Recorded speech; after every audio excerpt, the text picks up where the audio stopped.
তো এটা আজকেও আমরা একটা ভৌত বিজ্ঞানের ছোট একটা চ্যাপ্টার পরিবেশের জন্য ভাবনা এটা করব।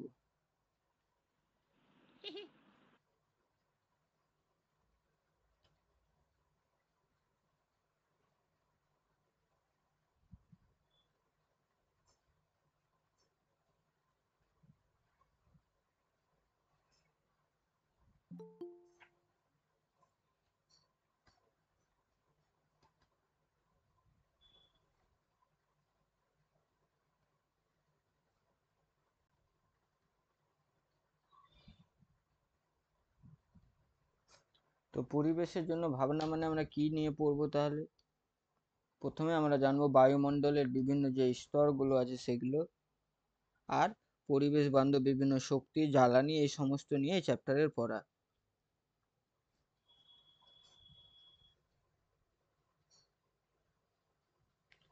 প্রথমে আমরা জানবো যে বায়ুমণ্ডল কি জিনিস। কেউ বলো বায়ুমণ্ডল কাকে বলে?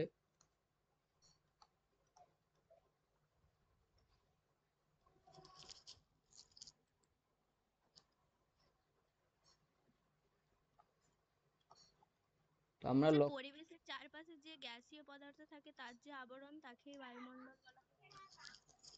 হুম, তো কি বলবো বায়ুমণ্ডল, যে হ্যাঁ, যে গ্যাসীয় আবরণ থাকে বা পৃথিবীকে ঘিরে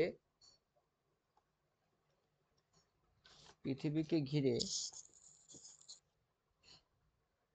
যে বায়বীয় আবরণ থাকে তাকে বলা হয় বায়ুমণ্ডল।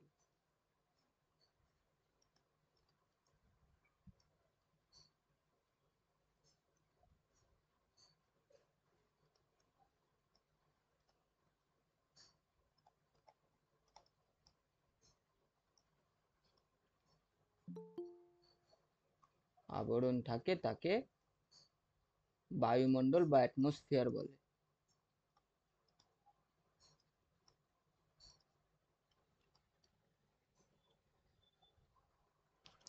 আচ্ছা, এই বায়ুমণ্ডলের মধ্যে কোন কোন গ্যাস থাকে?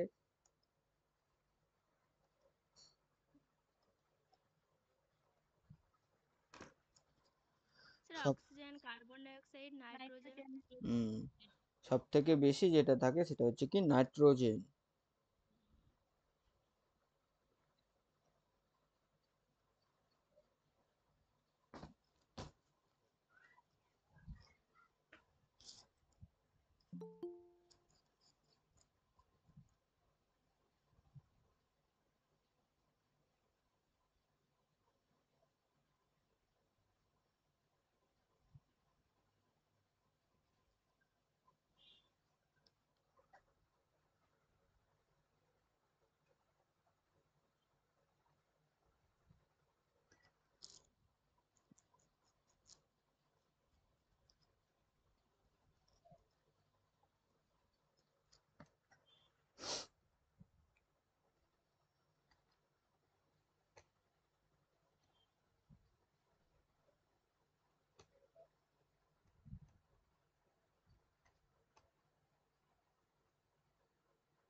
নাইট্রোজেনের পরিমাণ কত থাকে? 78%। 78%। সব থেকে বেশি দেখা যায় কিন্তু এই নাইট্রোজেন গ্যাস। আর বাকিগুলো কত করে নাইট্রোজেনের পরে? অক্সিজেন 20 বা 21, ওইরকম সামথিং। হুম,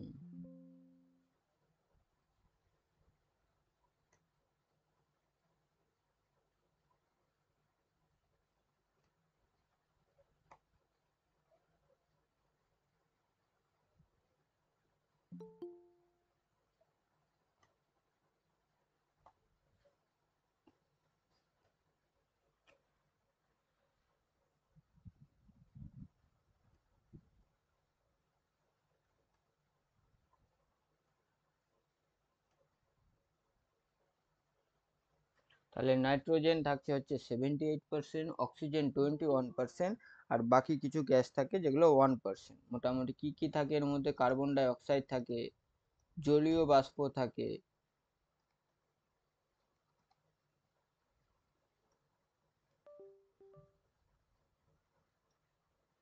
ও আরো অন্যান্য কিছু গ্যাস থাকে, ওটা ওই 1%। এই হচ্ছে বায়ুমণ্ডলে গ্যাসের পরিমাণ। তো এখন আমরা জানবো বায়ুমণ্ডলের বিভিন্ন স্তর সম্পর্কে।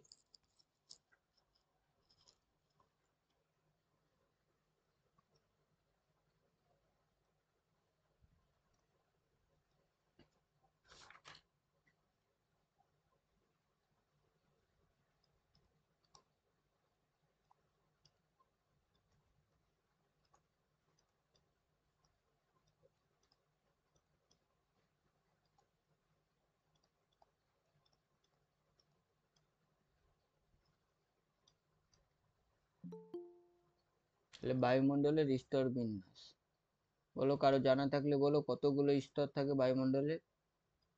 5টি। না, পাঁচটি না, 6টি থাকে। কি কি সেই 6টি? আগে আমরা নামগুলো লিখে নিই, তারপরে এক একে আমরা পড়বো সবগুলো। প্রথম হচ্ছে একদম ট্রপোস্ফিয়ার, স্ট্র্যাটোস্ফিয়ার, মেসোস্ফিয়ার, থার্মোস্ফিয়ার, একটা আয়নের, আয়োনোস্ফিয়ার, হ্যাঁ, এক্সোস্ফিয়ার। তাহলে হচ্ছে কি কি?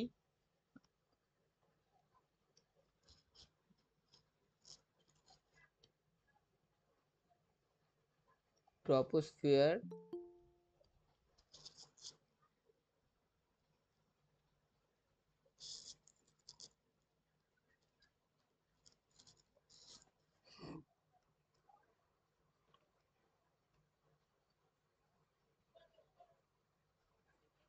স্যার অনেকটা হয়ে গেল নাকি, দেখি তো পেজটা নামান তো একটু। শুরু হয়েছে যে ট্রপোস্ফিয়ার, তারপর হচ্ছে কি স্ট্র্যাটোস্ফিয়ার, স্ট্র্যাটোস্ফিয়ার,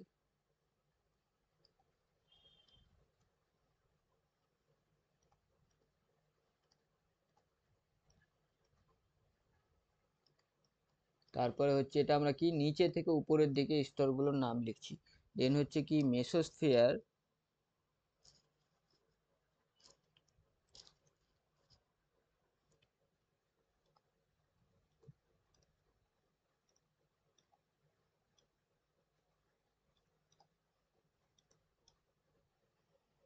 তারপরে হচ্ছে থার্মোস্ফিয়ার,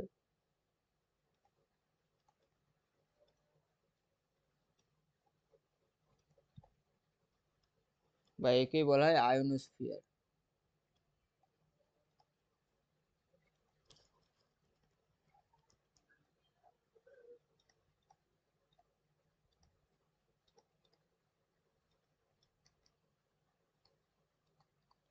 পাঁচ হচ্ছে কি এক্সোস্ফিয়ার।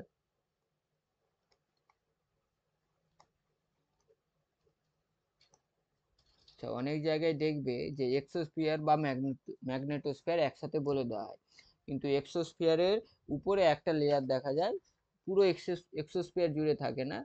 সেই জন্য অনেক জায়গায় আবার এক্সোস্ফিয়ার আর ম্যাগনেটোস্ফিয়ারকেও আলাদা করেও রাখা হয়। তো এই জন্য মোট 6টা স্তর ধরা হয় ম্যাগনেটোস্ফিয়ার।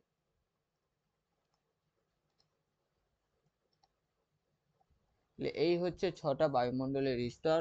নিচে থেকে উপরের দিকে কি কি? ট্রপোস্ফিয়ার, স্ট্র্যাটোস্ফিয়ার, মেসোস্ফিয়ার, থার্মোস্ফিয়ার বা আয়োনোস্ফিয়ার, এক্সোস্ফিয়ার আর হচ্ছে ম্যাগনেটোস্ফিয়ার। এদের আরো একটা করে নাম আছে, যেমন ট্রপোস্ফিয়ারকে বলা হয় কি ক্ষুব্ধ মণ্ডল।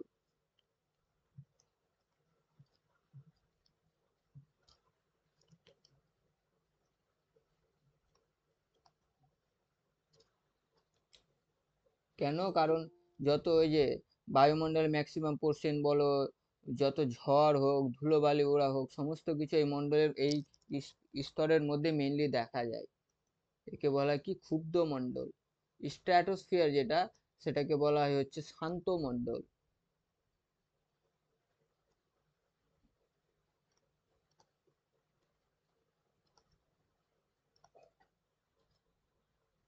মেসোস্ফিয়ার বা একে বলা হয় শীতল মণ্ডল।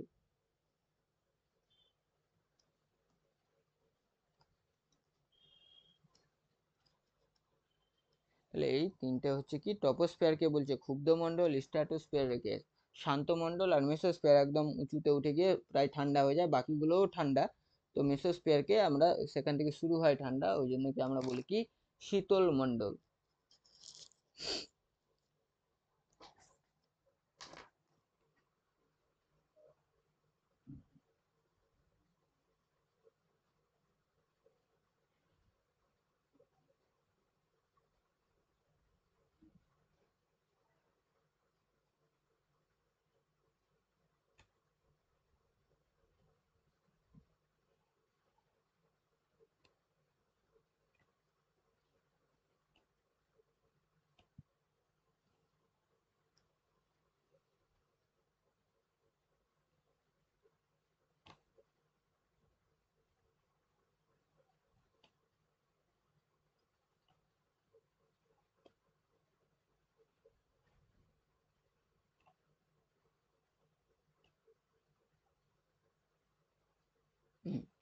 তারপর লেখাগুলো আশা করি বোঝা যাচ্ছে।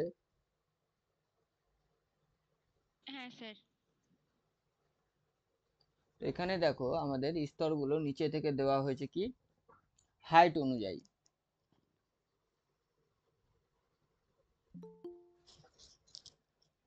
আমরা পরে আর একটা টেবুলার ফর্ম দেখবো এর। তো একদম নিচে দেখো এই যে ট্রপোস্ফিয়ার, স্ট্র্যাটোস্ফিয়ার, এই পোর্শন জুড়ে আবার স্ট্র্যাটোস্ফিয়ার আর একটা আমরা স্তর পাবো ওজোন লেয়ার বা ওজোন স্তর, সেটা আমরা পড়বো। তারপরে এটাকে বলা হচ্ছে কি মেসোস্ফিয়ার বা শীতলমণ্ডল। আর এই জায়গাটাকে যে এখানে মেনলি সবকিছু এই যে প্রতিফলিত হয়ে আবার চলে আসে, বেতার তরঙ্গ যত হয় এগুলো সব কোথায় গিয়ে পড়ে, এই যে মেসোস্ফিয়ার, ওই আয়োনোস্ফিয়ার মেসোস্ফিয়ার ওই মাঝামাঝি স্তরে। দেন মেসোস্ফিয়ারের পরে শুরু হয় আয়োনোস্ফিয়ার, যত ধরনের যে উল্কাপিণ্ড থেকে শুরু করে যা আছে এই স্তরে দেখা যায় বা দেখতে পাই আমরা। আর তারপরে উপরে এক্সোস্ফিয়ার, আর সব উপরে চলে যায় হচ্ছে ম্যাগনেটোস্ফিয়ার। এখানে টেম্পারেচারের এই যে লাল এই যে লাইনটা দিয়ে, এটা দিয়ে মেনলি টেম্পারেচার গুলো বোঝানো হয়েছে, কোথায় কত টেম্পারেচার থাকে না থাকে।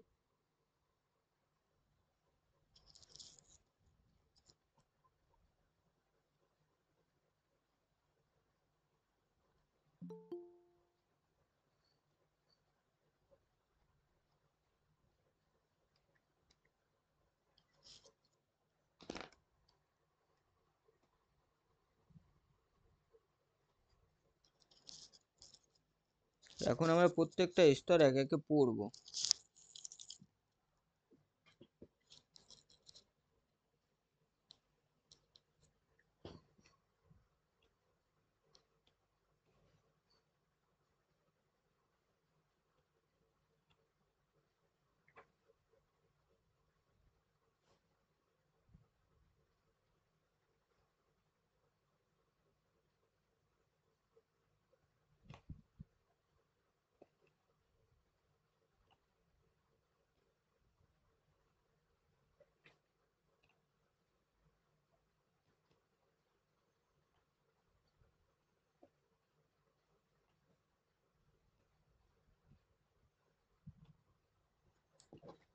তো এখানে দেখো উচ্চতা কিলোমিটারে, তাপমাত্রা কত, এবং এর ওই যে স্তরগুলোর মধ্যে প্রধান উপাদানগুলো কি থাকে টেবিলের মধ্যে দেখানো হয়েছে। যেমন দেখো ট্রপোস্ফিয়ার, তো ট্রপোস্ফিয়ারে যদি আমরা দেখি এর উচ্চতা হচ্ছে কত, 0 থেকে 11 কিলোমিটার। 0 থেকে 11 কিলোমিটার বা কখনো কখনো 16 কিলোমিটার, মোটামুটি 15-16 কিলোমিটার ওই পোর্শনটুকু জুড়ে থাকে কি ট্রপোস্ফিয়ার।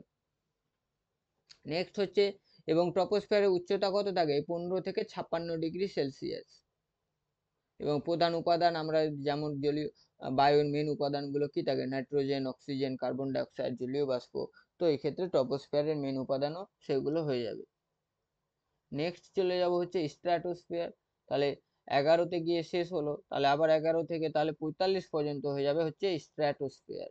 এর মধ্যে একটা লেয়ার থাকে ওজোন লেয়ার, সেটা আমরা পড়বো। এখানে টেম্পারেচার কত থাকছে -56 থেকে -2 ডিগ্রি সেলসিয়াস। আর প্রধান উপাদান এই যে O3 মানে হচ্ছে ওজোন গ্যাস। ওজোন গ্যাস ও সামান্য পরিমাণে নাইট্রোজেন, অক্সিজেন থাকে। তো মেন স্ট্র্যাটোস্ফিয়ারের মেন উপাদানই হচ্ছে ওজোন গ্যাস। তো এই ওজোন গ্যাসটা স্ট্র্যাটোস্ফিয়ারের একটা নির্দিষ্ট ডিস্টেন্স বরাবর এতই পরিমাণে থাকে যে ও একটা লেয়ারের মতো তৈরি করে নেয়, তাকে আমরা বলি ওজোন লেয়ার বা ওজোন স্তর। নেক্সট হচ্ছে কি মেসোস্ফিয়ার। মেসোস্ফিয়ার হচ্ছে কত 45 থেকে 90 কিলোমিটার, টেম্পারেচার দিয়ে দেওয়া হয়েছে -2 থেকে -92°C। তো টেম্পারেচারের থেকেও আমাদের মেনলি মনে রাখতে হবে স্তর, উচ্চতা এবং এর প্রধান উপাদান কি। যেমন স্ট্র্যাটোস্ফিয়ারের ওজোন, ট্রপোস্ফিয়ারের যেগুলো বায়বীয় আমরা উপাদানগুলো পড়েছি সেগুলোই, মেসোস্ফিয়ারের ক্ষেত্রে হয়ে যাবে কি সামান্য পরিমাণে নাইট্রোজেন, অক্সিজেন আর ওজোন। এবার চলে আসবো আমরা থার্মোস্ফিয়ার বা আয়নোস্ফিয়ার। দেখো নামের মধ্যেই আছে আয়ন, তাহলে আয়নোস্ফিয়ারে মেনলি সমস্ত যে উপাদানগুলো থাকে তারা আয়ন রূপে থাকে, যেমন O2+, O- আর NO+, এরকম আয়ন রূপে এরা থাকে, এই জন্য এই স্তরকে বলা হয় কি আয়নোস্ফিয়ার। আর লাস্ট হচ্ছে কি এক্সোস্ফিয়ার, বা আমরা ওই যে বললাম যে ম্যাগনেটোস্ফিয়ারকে আলাদা করে রাখলে ম্যাগনেটোস্ফিয়ার। তো এটা হচ্ছে 500 থেকে যত উপরে যাবে সবগুলো হয়ে যায় কি এক্সোস্ফিয়ার। এর মেন উপাদানই হচ্ছে কিন্তু হাইড্রোজেন, হিলিয়াম।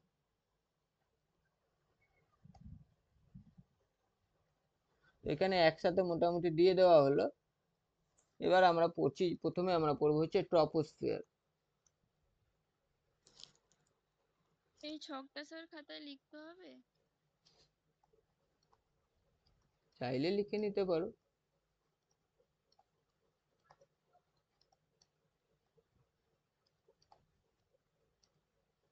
মানে এখন ওরকম কি কোশ্চেন আসে যে ম্যাগনেটোস্ফিয়ারের তাপমাত্রা কত, এরকম কি কোশ্চেন আসে? সেরকমটা আসে না, হাইট সম্পর্কে চলে আসে, প্রধান উপাদান, এই ধরনের জায়গাগুলো একটু দেখে রাখতে হবে, উচ্চতা এবং প্রধান উপাদান। সেটাও কঠিন কিছু একটা দিবে না, যেমন তোমার ওজোন, স্ট্র্যাটোস্ফিয়ার বা ওজোন স্তর দেই, ট্রপোস্ফিয়ার দেই, আর হচ্ছে গিয়ে আয়নোস্ফিয়ার, এক্সোস্ফিয়ার। মেসোস্ফিয়ারটা খুব একটা ইম্পর্টেন্ট না উপাদানের ক্ষেত্রে, বাকি চারটে কিন্তু ইম্পর্টেন্ট।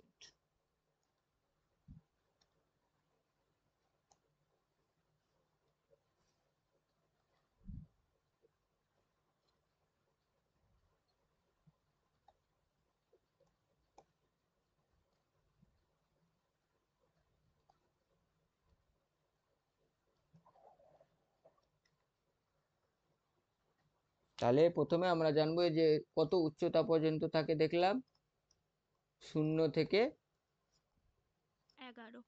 11, কোথাও 15, 16 এরকমও দেখতে পাবে। 11 কিলোমিটার পর্যন্ত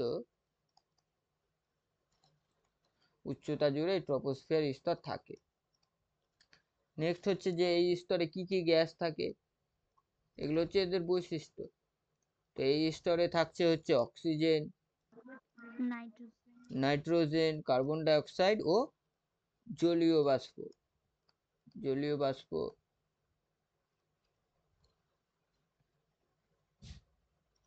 এছাড়াও হালকা পরিমাণে ওই যে আর্গন থাকে, তারপরে নাইট্রোজেনের বিভিন্ন অক্সাইড থাকে, X4 2 হতে পারে, 3 হতে পারে, সেই জন্য ইত্যাদি এর মধ্যে থাকে। তবে মেন হচ্ছে প্রথম চারটা।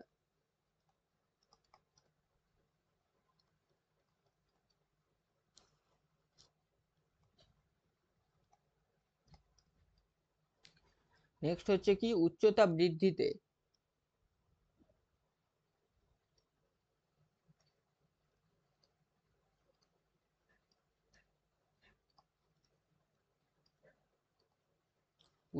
বৃদ্ধিতে বায়ুমণ্ডলীয় চাপ ও উষ্ণতা হ্রাস পায়।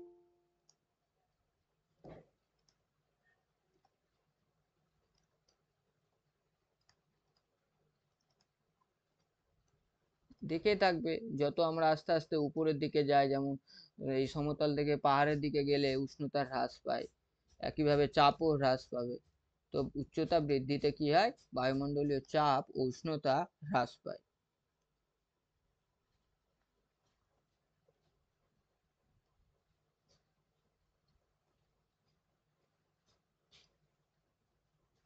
স্যার ওটা আর্গনের পর NO লিখেছেন? NO নিচে X, মানে বোঝাতে চাওয়া হলো যে নাইট্রোজেনের বিভিন্ন অক্সাইড, X এর ভ্যালু 1 হতে পারে, 2 হতে পারে, 3 হতে পারে।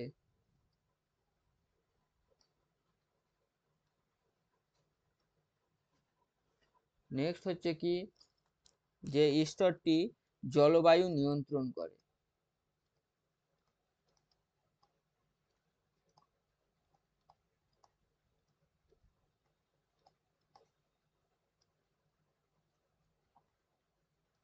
স্যার দ্রবণের আর ক্লাস হবে না? হয়ে গেছে তো, কমপ্লিট হয়ে গেছে আগের দিনই। ছোট ছোট চ্যাপ্টার সব, এই জন্য এই কদিন আমি এগুলো করিয়ে দিলাম। তারপরে একেবারে বড় চ্যাপ্টার শুরু হবে, প্রায় 6টা ক্লাসের মতো চলতরি। স্যার বলো গতি থেকে অনেকটা ম্যাথ আছে, করাবেন না? বলগতি হয়ে যায়নি তোমাদের? হ্যাঁ স্যার হয়ে গেছে। হুম, হ্যাঁ স্যার হয়ে গেছে। ওগুলো প্র্যাকটিসের সময় হবে। আচ্ছা। আচ্ছা, জলবায়ু নিয়ন্ত্রিত করে, কত ম্যাথ দেখবে এবারে, চলতরি চ্যাপ্টারেও প্রচুর ম্যাথ আছে, আমরা ম্যাথ করতে করতে চ্যাপ্টারটা শেষ করব। তারপরে যত ধরনের মেঘ, ঝড়, বৃষ্টি সব কিন্তু এই স্তরেই দেখা যায়।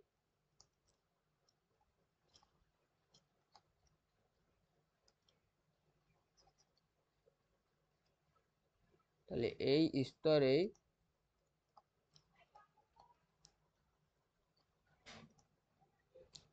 মেঘ, ঝড়, বৃষ্টিপাত,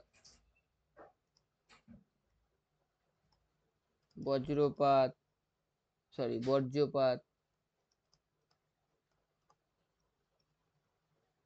হয়, তাই একে ক্ষুব্ধ মণ্ডল বলে।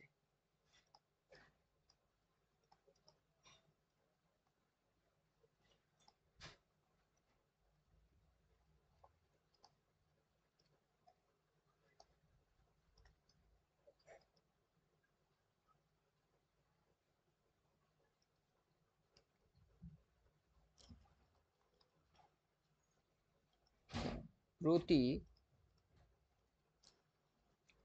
1 কিলোমিটার উচ্চতা বৃদ্ধিতে, আমরা কি বললাম যে উচ্চতা বৃদ্ধিতে উষ্ণতা ও চাপ হ্রাস পায়। তো প্রতি 1 কিলোমিটার যদি উচ্চতা বৃদ্ধি হয়, তো প্রতি 1 কিলোমিটার উচ্চতা বৃদ্ধিতে প্রায় 6.5 ডিগ্রি সেলসিয়াস উষ্ণতা হ্রাস পায়।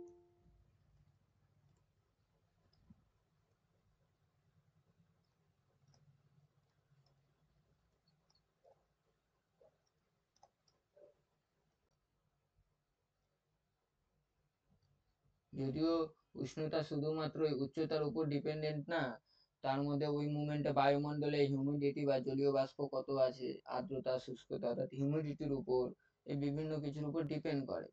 তো নর্মালি যদি আমরা শুধু উচ্চতাকে দেখি, তো 1 কিলোমিটার যদি আমরা উপরে যাই, তাহলে প্রায় 6.5 ডিগ্রি সেলসিয়াস উষ্ণতার হ্রাস পাবে।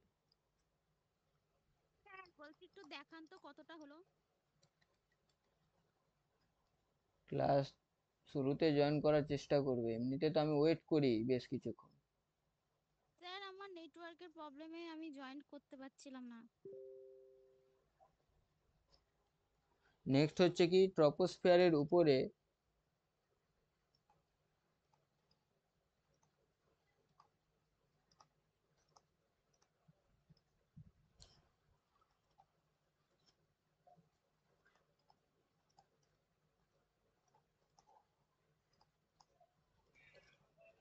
ট্রপোপজ অবস্থিত।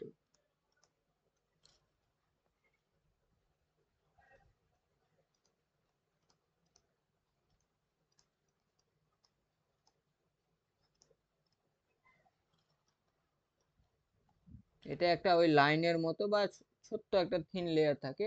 এই যে ট্রপোপজ, এখানে উষ্ণতা হয় প্রায় -56 ডিগ্রি সেলসিয়াস। তাহলে ট্রপোপজের উষ্ণতা কত হয়? -56 ডিগ্রি সেলসিয়াস। এই হচ্ছে ট্রপোস্ফিয়ার। নেক্সট আমরা পড়বো স্ট্র্যাটোস্ফিয়ার।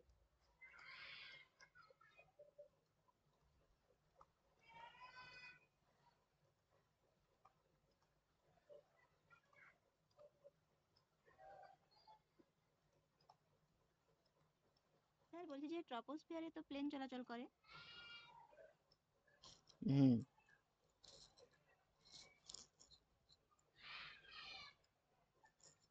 নর্মাল যে প্লেন সেগুলো এখানে, কিন্তু ওই জেট বিমানগুলো ওগুলো স্ট্র্যাটোস্ফিয়ার, ওগুলো আরো উঁচুতে যায় জেট বিমান, সেগুলো স্ট্র্যাটোস্ফিয়ার।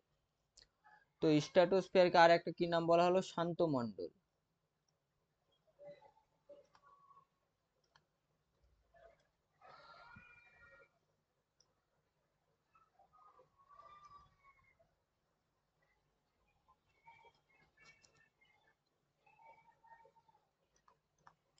এটা হচ্ছে মোটামুটি ওই 11 কিলোমিটার থেকে 45 কিলোমিটার পর্যন্ত।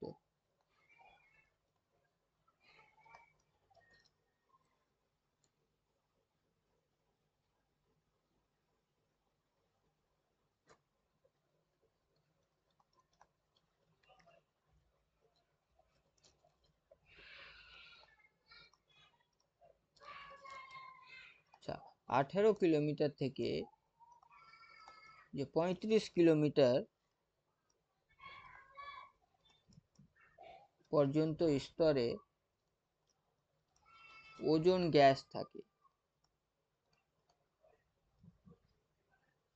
ওজোন গ্যাস যার সংকেত হচ্ছে O3।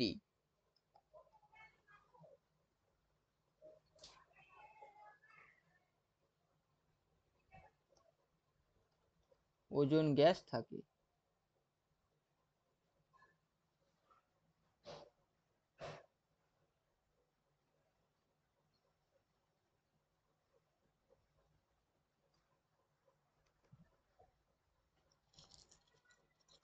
এই স্তরকে বলা হয় কি ওজোন স্তর বা ওজোনোস্ফিয়ার।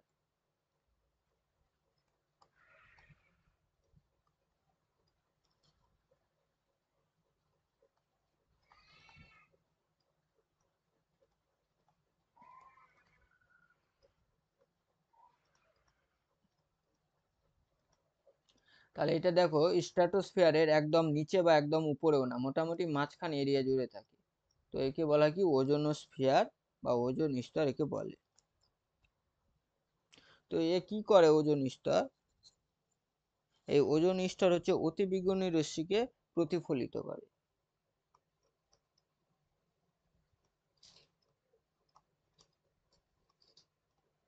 কোথায় থেকে আসে এই অতিবেগুনি রশ্মি? তো ধরো এ হচ্ছে ধরো একটা স্ট্র্যাটোস্ফিয়ার। তো এই স্ট্র্যাটোস্ফিয়ারের এরকম একটা পোর্শন জুড়ে এটা ধরো ওজোন লেয়ার। তো সূর্য থেকে আসা বিভিন্ন ধরনের রশ্মিও তার মধ্যে থাকে ইউভি রশ্মি। তো এই ইউভি রশ্মির ম্যাক্সিমামটাই কি করে, ম্যাক্সিমামটাই কিন্তু এই ওজোন স্তর আসবে, তারপর ওকে প্রতিফলিত করে দিবে, পৃথিবীর মধ্যে আসতে দেয় না। কিন্তু এখন বর্তমানে বিভিন্ন ওজোন স্তর পাতলা হয়ে যাওয়ায়, হ্যাঁ, ক্ষয় হয়ে যাওয়ায় ইউভি রে বা অতিবেগুনি রশ্মি কিন্তু পৃথিবীর মধ্যে প্রবেশ করতে পারে, ওজোন স্তর ভেদ করে প্রবেশ করতে পারে। সেই জন্যই বিশেষ করে দেখবে এখন ঠান্ডা হোক বা গরম হোক, ইউভি রে প্রোটেকশনের জন্যই তো সবাই মুখে যে ওই সানস্ক্রিন মেখে বেরোয়। কি জন্য? মেনলি সেটা ইউভি রে প্রোটেকশনের জন্য, এই অতিবেগুনি রশ্মি থেকে বাঁচার জন্য। তো এই ম্যাক্সিমাম কিন্তু অতিবেগুনি রশ্মি যে ওইটুকুটাই আসে না, ম্যাক্সিমাম অতিবেগুনি রশ্মি কিন্তু ওই ওজোন স্তর প্রতিফলিত করে ফেলে।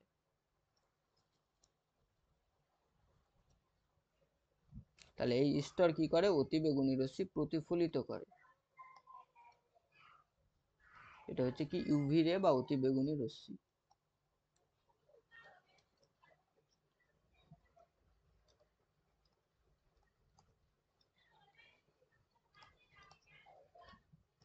অতিবেগুনি রশ্মি প্রতিফলিত করে।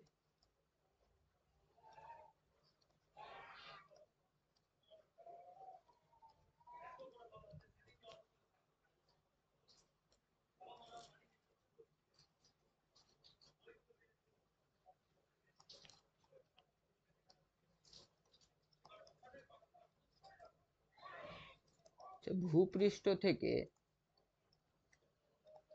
20 কিলোমিটার উচ্চতায়, ভূপৃষ্ঠ থেকে 20 কিলোমিটার উচ্চতায় ওজোন গ্যাসের ঘনত্ব সব থেকে বেশি থাকে।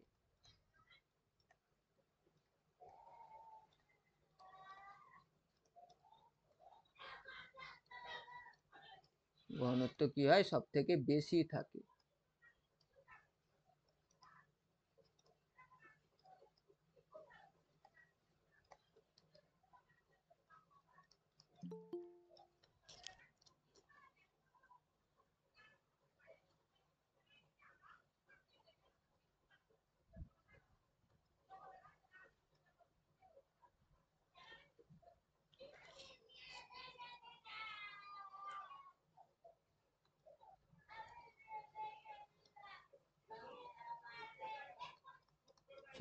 ডবসন, এটা ইম্পর্টেন্ট, একটু মনে রাখবে কি ডবসন, ডিইউ, এই ডবসন এককের সাহায্যে ওজোন গ্যাসের ঘনত্ব মাপা হয়।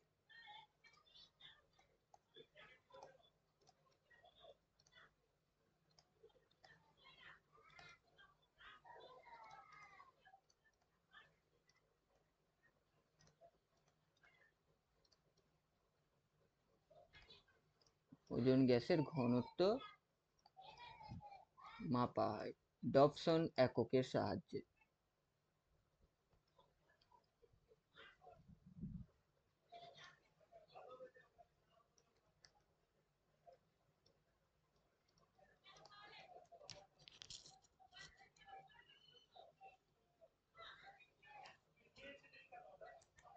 আচ্ছা, আমরা ট্রপোস্ফিয়ারে উচ্চতা বৃদ্ধিতে উষ্ণতা ও চাপ কি দেখলাম? কমে। দুটোই কমে, কিন্তু এক্ষেত্রে উচ্চতা বৃদ্ধিতে বায়ুমণ্ডলীয় চাপ কমে,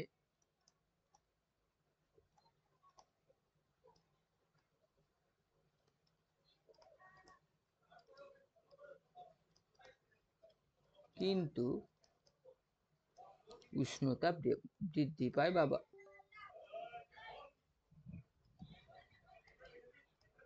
কিন্তু উষ্ণতা বাড়ে।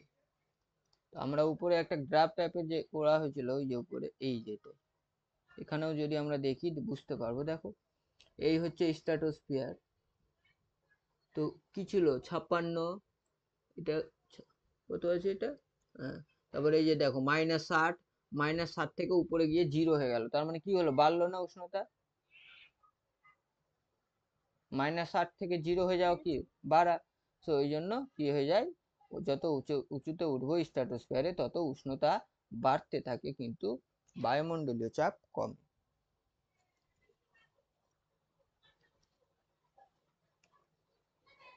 অর্থাৎ আমরা কি দেখলাম যে -56 ডিগ্রি সেলসিয়াস দেখলাম হচ্ছে ট্রপোপজ, একদম উপরে, ট্রপোস্ফিয়ারের একদম উপরে থাকছে কি ট্রপোপজ। তো এই ট্রপোপজের উষ্ণতা হচ্ছে -56, এখান থেকে হয়ে যাচ্ছে কত, 0 ডিগ্রি। এটাকে বলা হয় আমরা স্ট্র্যাটোস্ফিয়ারের একদম উপরের অংশ, যাকে বলি স্ট্র্যাটোপজ।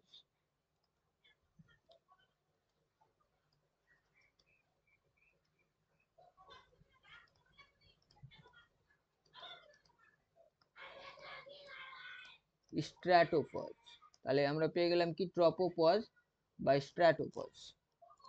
তাহলে এইখান থেকে দেখানো হলো যে উষ্ণতা কি করে বৃদ্ধি পাচ্ছে।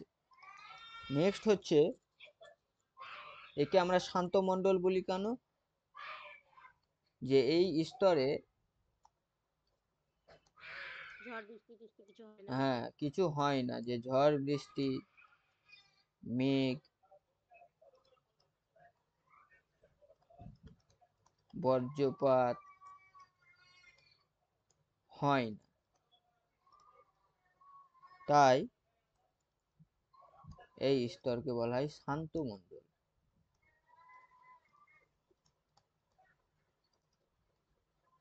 স্যার বলছি একটু নিচে নামান তো।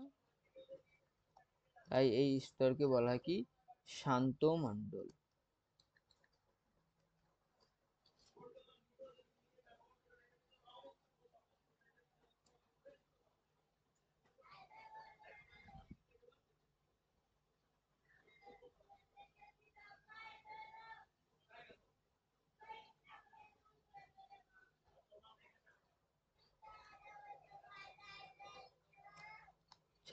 এই স্তরে হচ্ছে কি চলে, জেট বিমান চলে, জেট বিমান, যত ধরনের এয়ারক্রাফট আছে, যে যুদ্ধ জাহাজগুলো, ক্রাফট, এয়ারক্রাফট বলে তাদেরকে, সেগুলো কিন্তু এই স্তরেই চলে।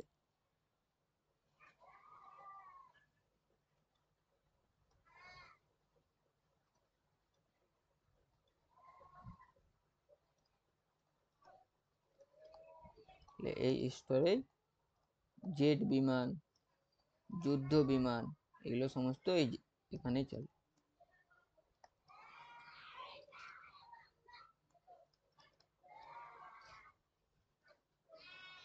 আর এই স্তরের শেষে কি থাকছে তাহলে, যেমন ট্রপোস্ফিয়ারের শেষে ছিল ট্রপোপজ, টেম্পারেচার ছিল -56 ডিগ্রি সেলসিয়াস, আর স্ট্র্যাটোপজ থাকছে একদম স্ট্র্যাটোস্ফিয়ারের শেষ প্রান্তে, যার উষ্ণতা হচ্ছে 0 ডিগ্রি সেলসিয়াস।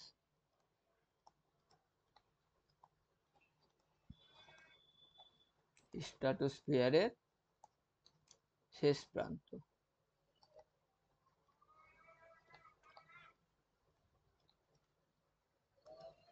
এই হচ্ছে স্ট্র্যাটোস্ফিয়ার। এবারে আমরা চলে যাব নেক্সট হচ্ছে মেসোস্ফিয়ার।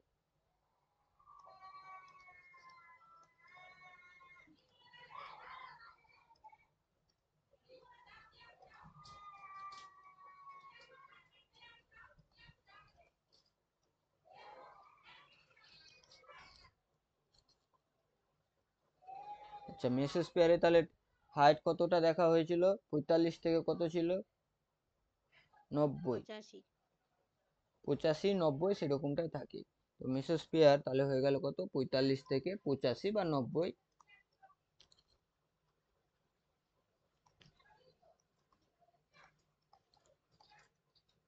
কিলোমিটার পর্যন্ত হচ্ছে মেসোস্ফিয়ার।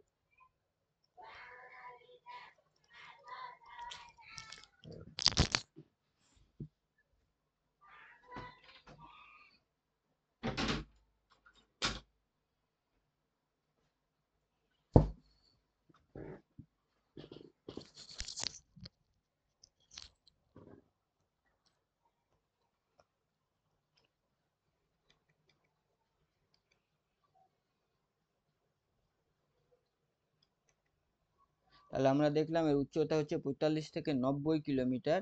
এই স্তরের উষ্ণতা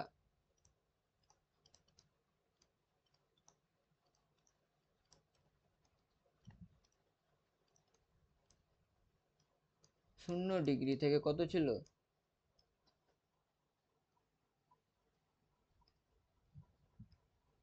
স্যার -2 থেকে -92 ছিল।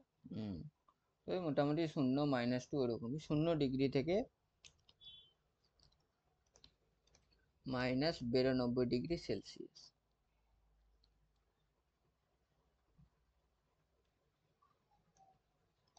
এটাই হচ্ছে শীতল মণ্ডল।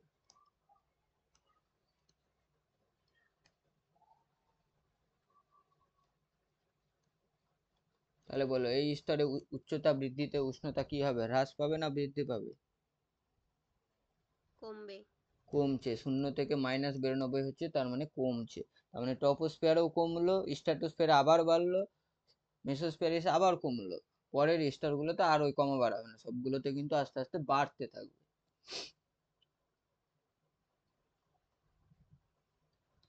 তাহলে উচ্চতা বৃদ্ধিতে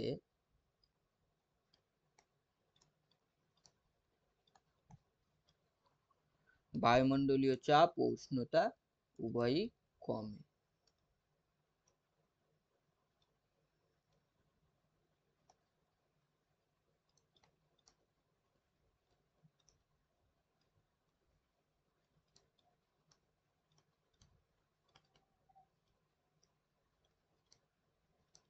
চাপ ও উষ্ণতা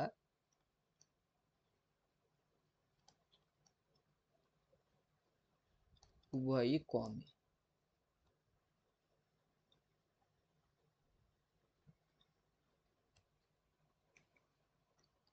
তাহলে এই হচ্ছে আমাদের গেল হচ্ছে মেসোস্ফিয়ার।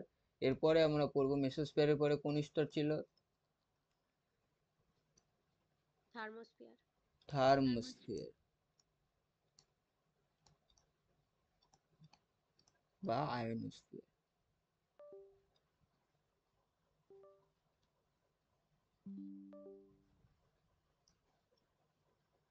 এটা হচ্ছে কি থার্মোস্ফিয়ার বা আয়নোস্ফিয়ার।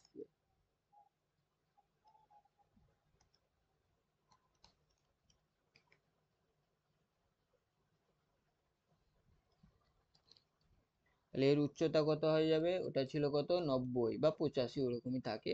তো এটা আমরা নিয়ে নেবো কত? 90 কিলোমিটার থেকে 500 কিলোমিটার পর্যন্ত।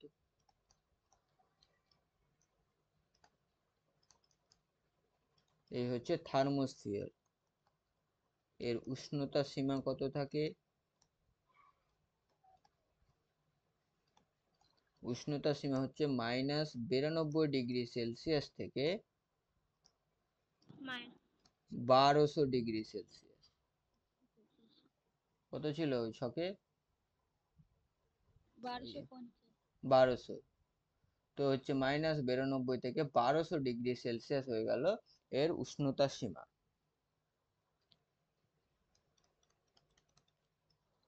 উচ্চতা বৃদ্ধিতে চাপ কমে কিন্তু উষ্ণতা বাড়ে। চাপ সব ক্ষেত্রে কমছে, উচ্চতা বৃদ্ধিতে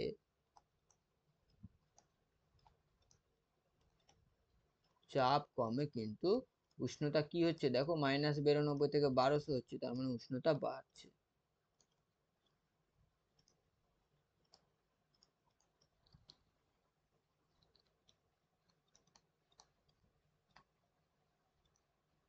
সেখানে He2+ গ্যাস, তারপর হচ্ছে O2-, N3-, আয়নিত, এরা সব এর ধরনের আয়নগুলো থাকে, আয়নিত অবস্থায় থাকে।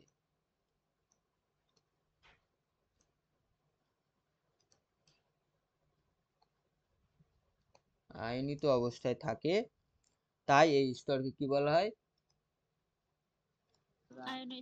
আয়নোস্ফিয়ার।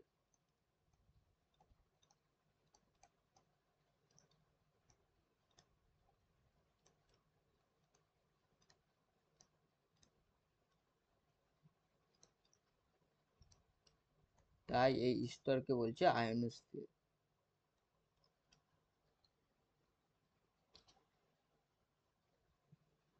আচ্ছা, এই আয়নোস্ফিয়ার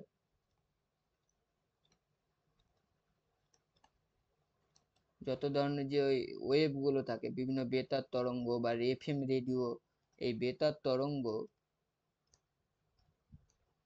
বা রেডিও তরঙ্গ প্রতিফলিত করে।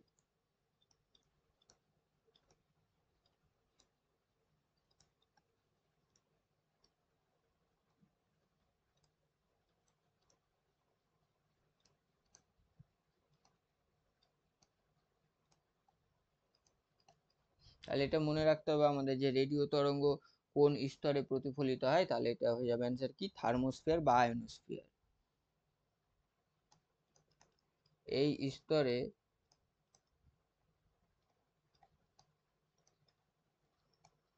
মেরু জ্যোতি দেখা যায়। মেরু জ্যোতি কি জিনিস?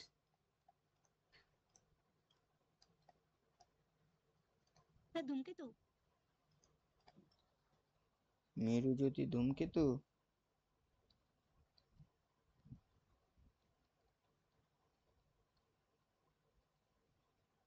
Sir constellation. মেরু মানে কি, মেরু হচ্ছে পৃথিবীর যে দুই মেরু আছে, উত্তর মেরু ও দক্ষিণ মেরু। তো রাতের বেলায় এই ধরনের বিভিন্ন জ্যোতি দেখা যায়, মেনলি ওই হচ্ছে গ্রিন কালারের মধ্যে, গ্রিন থেকে ব্লুজ এর মিডিলে এই কালার গুলো দেখা যায় লাইটের মতো। যে টর্চ মারলে যেমনটা মনে হয় না, যে একটা লাইট চলে গেল, ওকে উঁচুতে করে দিলে কিরকম মনে হয়, টর্চ লাইটটা আস্তে আস্তে উপরের দিকে উঠছে, তো ওইরকম দেখা যায় দুই মেরু অঞ্চলে, উত্তর মেরু ও দক্ষিণ মেরুতে। তো এই যে জ্যোতিগুলো, ওগুলো মেনলি দেখা যায় কোথায়? এই থার্মোস্ফিয়ার বা আয়নোস্ফিয়ারের মধ্যে।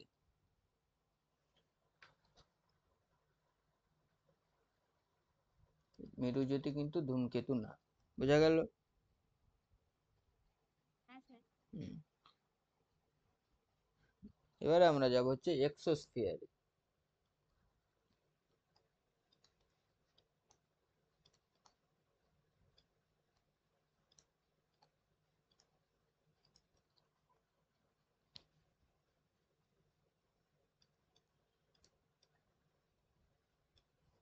এক্সোস্ফিয়ার এর হাইট তাহলে কত হয়ে যাবে? 500 থেকে 750।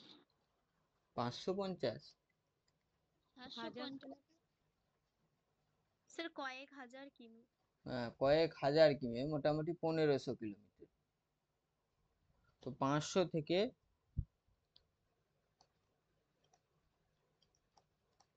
1500 কিলোমিটার পর্যন্ত হচ্ছে এক্সোস্ফিয়ার। তার উপরেরটা হয়ে যাবে ম্যাগনেটোস্ফিয়ার। তাহলে এক্ষেত্রেও কি হয়, উচ্চতা বৃদ্ধিতে চাপ কমে কিন্তু তাপ হচ্ছে বাড়ে।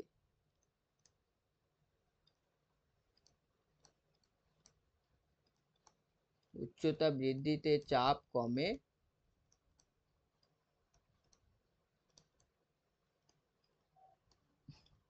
কিন্তু উষ্ণতা বাড়ে।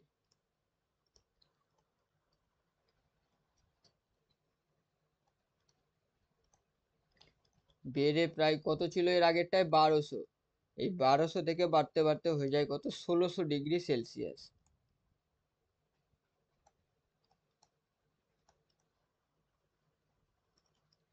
এই স্তরে প্রচুর পরিমাণে থাকে হচ্ছে, এই স্তরে কি থাকে, হাইড্রোজেন ও হিলিয়াম।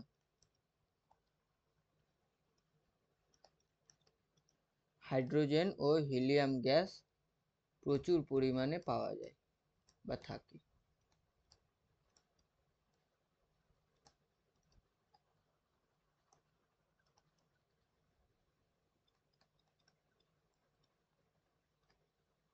এখানে স্পেস স্টেশন থাকে।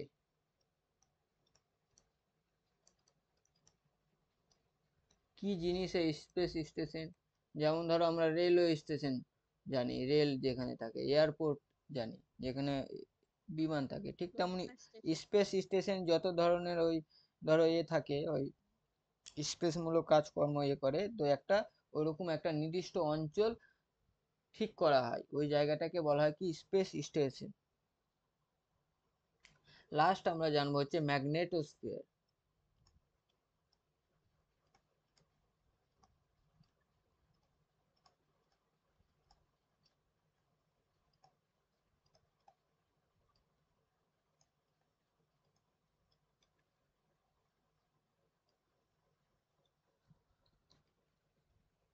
তাহলে উচ্চতা হয়ে যায় হচ্ছে ওটা 1500-তে শেষ, তাহলে 1500 কিলোমিটার থেকে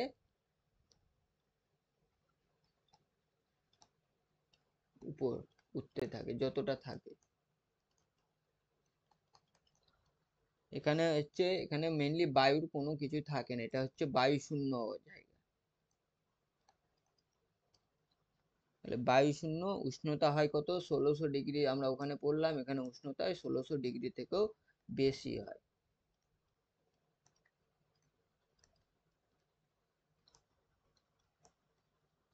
আর এক্ষেত্রে হচ্ছে ভ্যালেন বলয় দেখা যায়।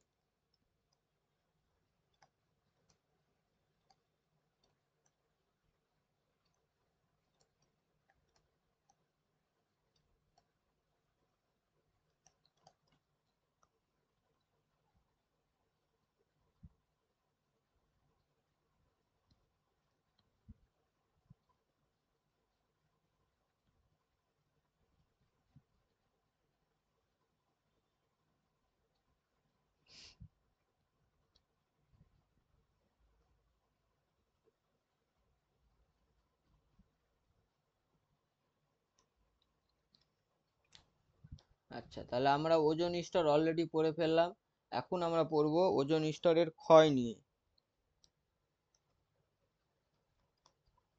তো ওজোন স্তর ক্ষয়কারী কিছু গ্যাস।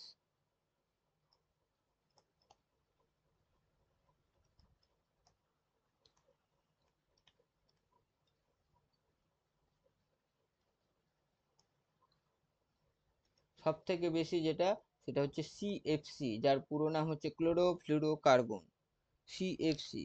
তারপর হচ্ছে নাইট্রোজেনের বিভিন্ন অক্সাইড, যেমন হচ্ছে nitric oxide, nitrogen die oxide, nitrogen try oxide, এরা হচ্ছে সবাই কি ওজোন স্তর ক্ষয়কারী গ্যাস। এছাড়াও অতিবেগুনি রশ্মি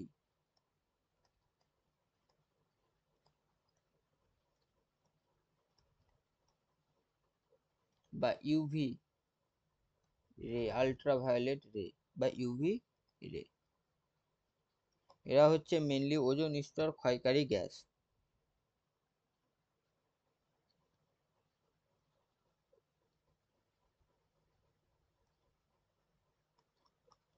নেক্সট আমরা পড়বো গ্রিন হাউস এফেক্ট।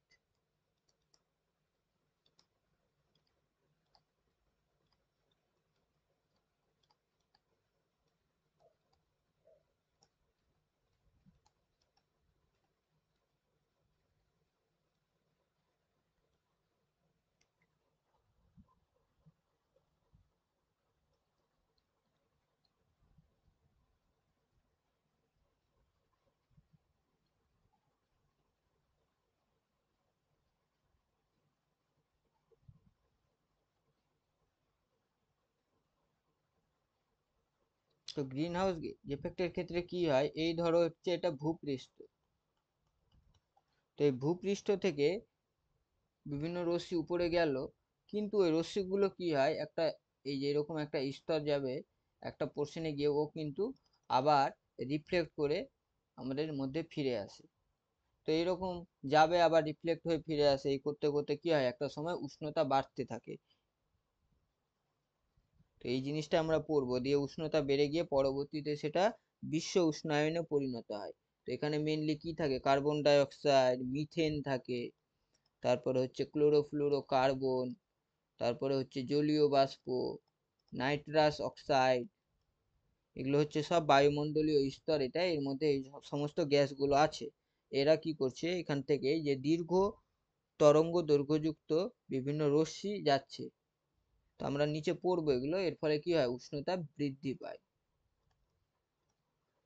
তো মেনলি কি হয়, যে রশ্মিগুলো যাচ্ছে এই সমস্ত স্তর বা এই সমস্ত গ্যাস দ্বারা আবার প্রতিফলিত হয়ে পৃথিবীতে ফিরে আসছে, এর ফলে কি হয়ে যায়, ও বাইরে বেরোতে পারে না, তার ফলে উষ্ণতা বৃদ্ধি পায়। এই পুরো এফেক্টটাকে বলা হয় কি, গ্রিন হাউস এফেক্ট। এই গ্রিন হাউস এফেক্টের জন্য দায়ী গ্যাসকে, ওই যে উপরে আমরা যেগুলো অলরেডি লিখে ফেললাম, তাহলে এই দায়ী গ্যাসগুলো হবে,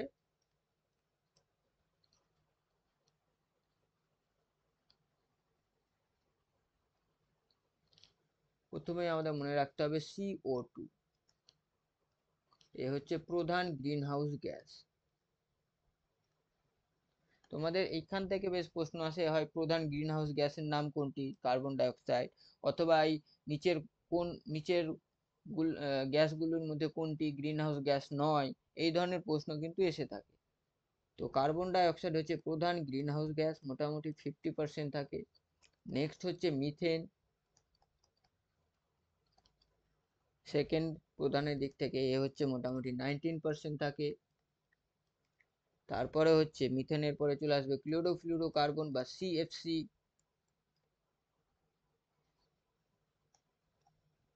এ থাকে মোটামুটি 16%। নেক্সট চলে আসবে হচ্ছে ওজোনও এর জন্য দায়ী থাকে, কিছুটা ওজোন হচ্ছে 4, মোটামুটি 8%, তাহলে ওজোনকেও আমরা গ্রিন হাউস গ্যাস বলতে পারি। তারপর হচ্ছে নাইট্রাস অক্সাইড,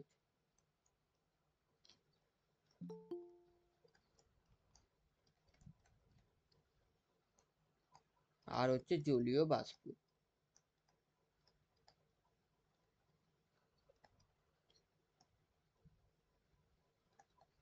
মোটামুটি 2%।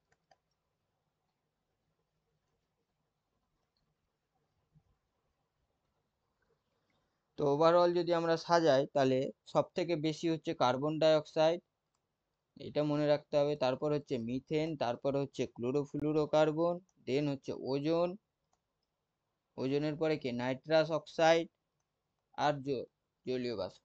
তো তোমাদের মেইনলি কোন ধরনের কোশ্চেন দিবে, যে নিচের কোনটি গ্রিন হাউস গ্যাস নয়, কার্বন ডাই অক্সাইড, N2O মানে nitrous oxide, nitric oxide, methane. তোমরা জানো, নাইট্রিক।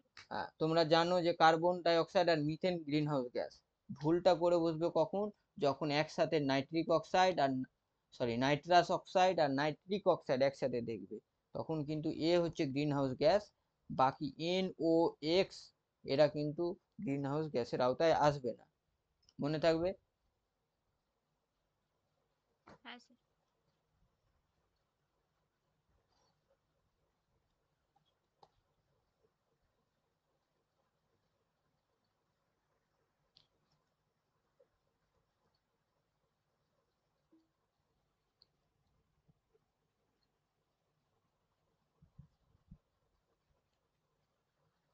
তাহলে এক্ষেত্রে আমরা আর একটা জিনিস লিখতে পারি কি, যে ওজোন স্তর ক্ষয়কারী গ্রিন হাউস গ্যাসের নাম কি।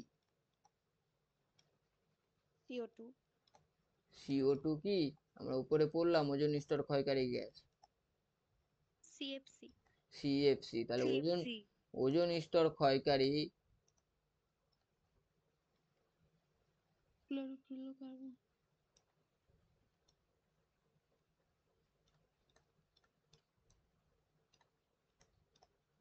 গ্রিন হাউস গ্যাসের নাম হচ্ছে CFC বা ক্লোরোফ্লুরো কার্বন।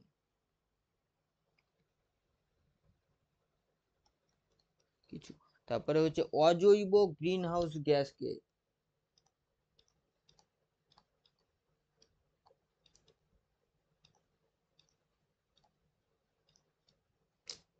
অজৈব গ্রিন হাউস গ্যাস বলো, উপরে গুলো দেখে বলো কি হতে পারে। Sir methane. মিথেন তো পিওর জৈব গ্যাস, আমরা জৈব যৌগে তো পড়ে আসলাম। তাহলে অজৈব গ্রিন হাউস গ্যাস কি হয়ে যাবে? কার্বন ডাই অক্সাইড হবে, ওজোন হবে, নাইট্রাস অক্সাইড হবে, জলীয় বাষ্প হবে, সিএফসি হবে। এরা সবাই কিন্তু অজৈব গ্রিন হাউস গ্যাস। আর যদি বলা হয় জৈব গ্রিন হাউস গ্যাসকে, তাহলে শুধু মিথেন।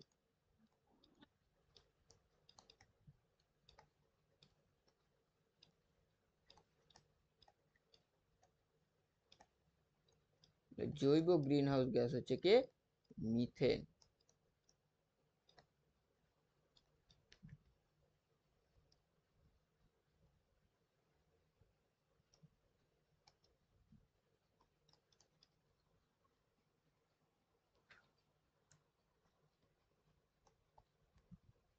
আচ্ছা, মৌলিক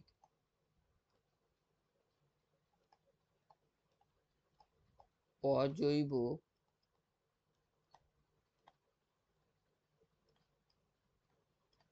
গ্রিন হাউস গ্যাস কে হবে? মৌলিক অজৈব গ্রিন হাউস গ্যাস মানে কি? মৌলিক মানে যে সমস্ত গ্যাস বা অণু একই পরমাণু দিয়ে তৈরি, তাদেরকে আমরা বলবো মৌলিক অণু। এক্ষেত্রে মৌলিক কে হবে? একই পরমাণু দিয়ে তৈরি। কে আছে এর মধ্যে? CO2 তে দেখো কার্বন আছে, অক্সিজেন আছে, একই নেই। মিথেনে দেখো কার্বন আছে, হাইড্রোজেন আছে। ক্লোরোফ্লুরোকার্বনে কার্বন আছে, বিভিন্ন সালফার ঘটিত কিছু যৌগ থাকে। ওজোনের ক্ষেত্রে শুধু অক্সিজেন পরমাণু আছে, বাকিতে নাইট্রোজেন, অক্সিজেন আর জলীয় বাষ্পতে হাইড্রোজেন, অক্সিজেন। তাই এক্ষেত্রে মৌলিক অজৈব গ্রিন হাউস গ্যাস হয়ে যাবে ওজোন।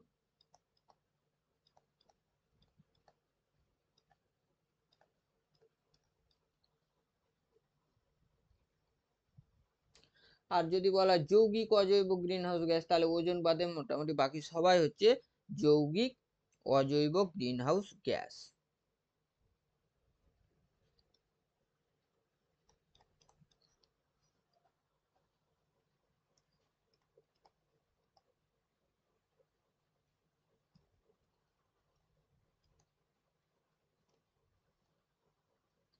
এবার হচ্ছে জীবাশ্ম জ্বালানি বা ফসিল ফুয়েল।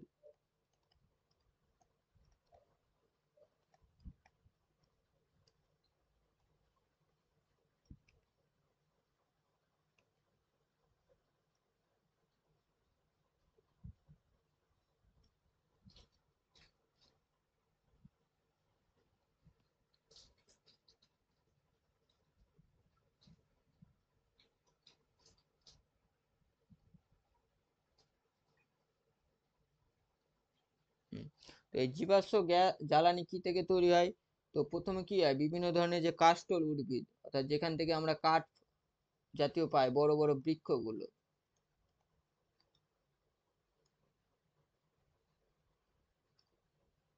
সেই কাষ্ঠল উদ্ভিদগুলো একটা সময় গিয়ে বিভিন্ন কারণে ধ্বংস হয়ে বা মাটি চাপা পড়ে মাটির নিচে দীর্ঘদিন থাকতে থাকতে সেখান থেকে তৈরি হয় কি? কয়লা। তারপরে বিভিন্ন ধরনের যে ছোট উদ্ভিদগুলো আছে, সেগুলো দীর্ঘদিন মাটির নিচে চাপা পড়ে থাকলে সেখান থেকে তৈরি হয় কি? প্রাকৃতিক গ্যাস।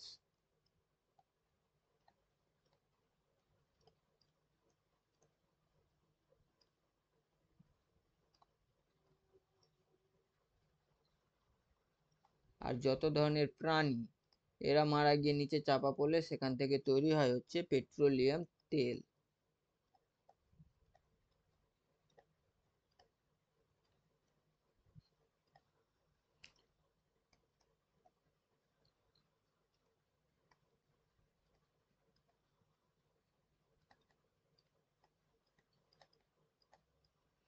তাহলে জীবাশ্ম জ্বালানি কিভাবে তৈরি হয় সেই জায়গাটা দেখানো হচ্ছে কি, যে যত কাষ্ঠল উদ্ভিদ বা বড় বৃক্ষগুলো আছে সেগুলো মাটির নিচে চাপা পড়লে সেখান থেকে কয়লা, ছোট উদ্ভিদগুলো চাপা পড়লে সেখান থেকে প্রাকৃতিক গ্যাস, যেমন হচ্ছে কি প্রাকৃতিক গ্যাস, তারপর হচ্ছে প্রাণী হচ্ছে পেট্রোলিয়াম তৈল। এবার পেট্রোলিয়াম তৈল মানে শুধু যে পেট্রোলিয়াম, পেট্রোল তা না, পেট্রোলিয়াম মানে পেট্রোল, কেরোসিন, ডিজেল, আলকাতরায় সমস্ত কিছু কিন্তু এই পেট্রোলিয়ামের আন্ডারে পড়ে।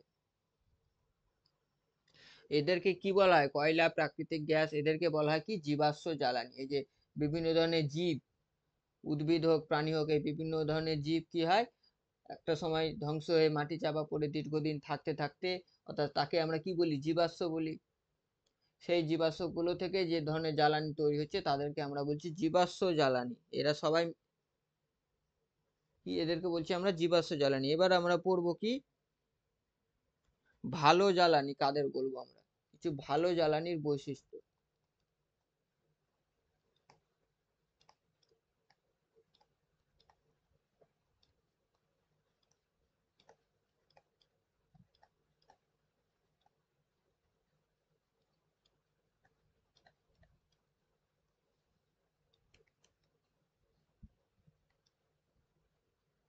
স্যার একটু নিচু করুন। তো ভালো জ্বালানির বৈশিষ্ট্য হচ্ছে কি, যে তাপন মূল্য উচ্চ হতে হবে। তাপন মূল্য কি জিনিস? যে একটা নির্দিষ্ট পরিমাণ জ্বালানি পুড়িয়ে তাপ যে উৎপন্ন হয় তার পরিমাণটা বেশি হতে হবে।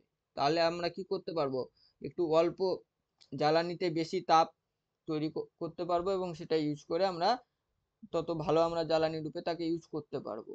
তাহলে তাপন মূল্য উচ্চ হতে হবে, এটা হচ্ছে ভালো জ্বালানির মেন বৈশিষ্ট্য। এটা হচ্ছে মেন বৈশিষ্ট্য।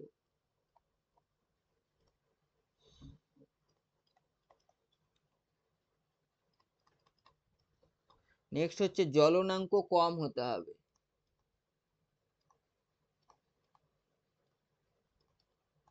জ্বলনাঙ্ক কম মানে কি, আমরা গলনাঙ্ক পড়েছি, এত কিছু পড়েছি। জ্বলনাঙ্ক তাহলে কি হতে, কি রকম জিনিস হতে পারে, গেস করে বলো তো।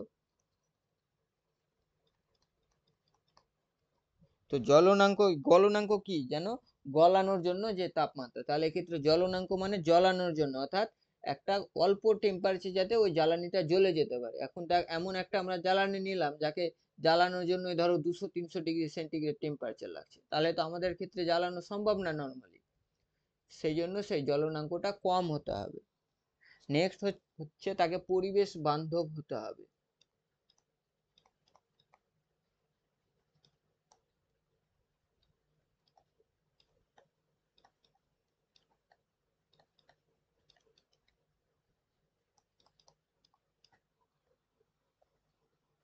আর সুলভ হতে হবে, দাম কম, যাতে সহজে কেনা যায়, সুলভ হতে হবে।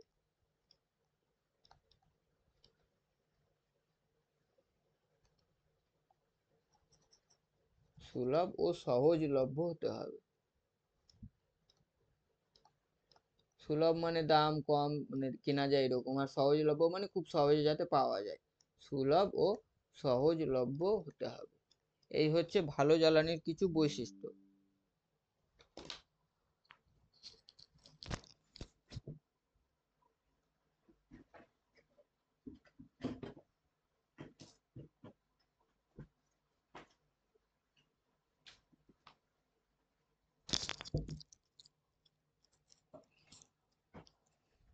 আচ্ছা, তো আমরা এখানে যে তাপন মূল্যটা পড়লাম, এখন জানবো আমরা এই তাপন মূল্যের একক কি।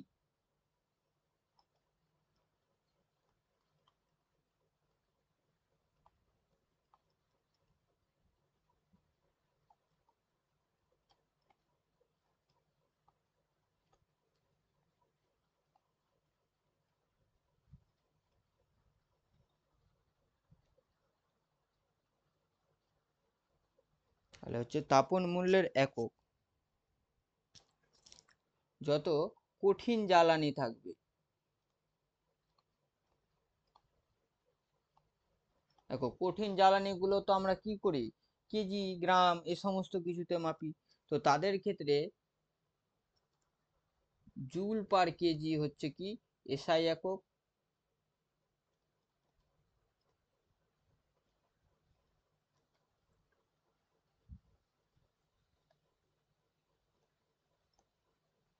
এই সাইডে আমরা লিখবো ব্যবহারিক একক।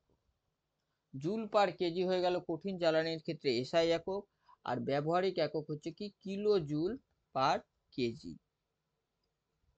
এই হচ্ছে এদের একক। আর যত তরল বা গ্যাস থাকবে এদেরকে আমরা কিসে মাপি? কেজিতে মাপি কি? মেনলি আমরা মাপি, হ্যাঁ, লিটার। এসটিপি আসবে না এক্ষেত্রে। তো এক্ষেত্রে হয়ে যাবে কি জুল পার মিটার কিউব। কারণ ওই যে লিটার দেখবে, লিটার মানে কি আমরা বলেছিলাম ঘন ডেসিমিটার, তো কিউবের, ওই জন্য এক্ষেত্রে হয়ে যাবে মিটার কিউব।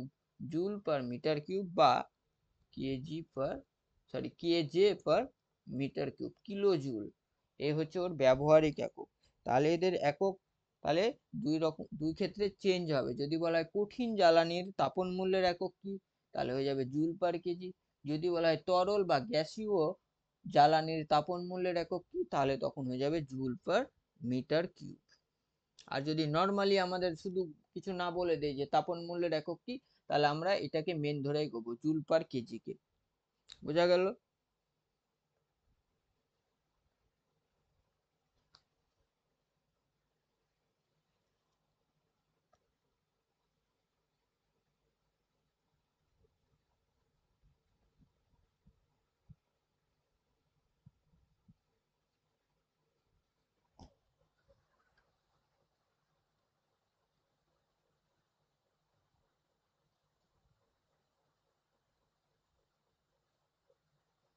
সেক্ষেত্রে গ্রিন হাউস গ্যাসে একটা জিনিস লিখে দিই, যে গ্রিন হাউস এফেক্টের জন্য দায়ী রশ্মির নাম কি?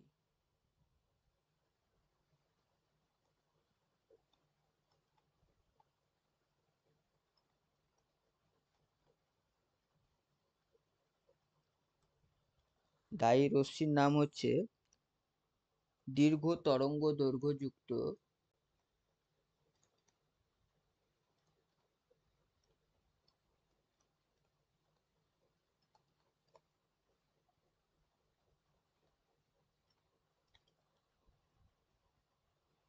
অবলোহিত রশ্মি।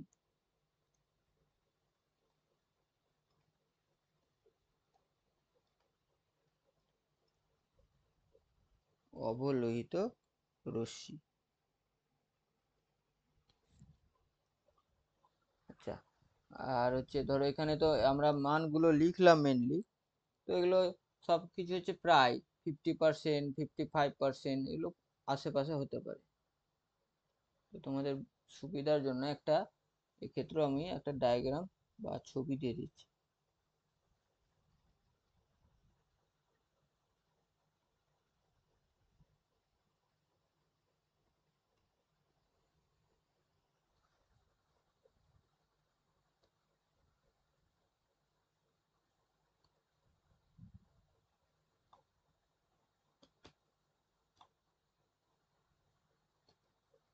তো চাইলে সেই অনুযায়ী চেঞ্জও করে নিতে পারো মানগুলো।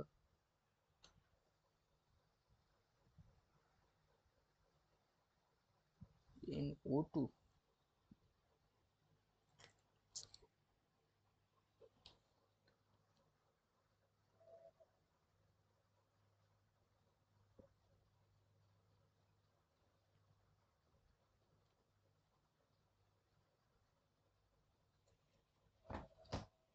এটা NO2 না, এটা N2O হবে।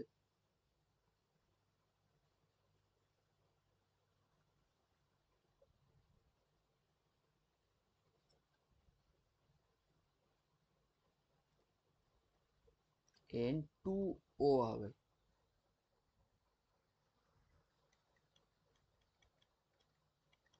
তাহলে আমরা পড়ছিলাম এখন তাপন মূল্যের একক।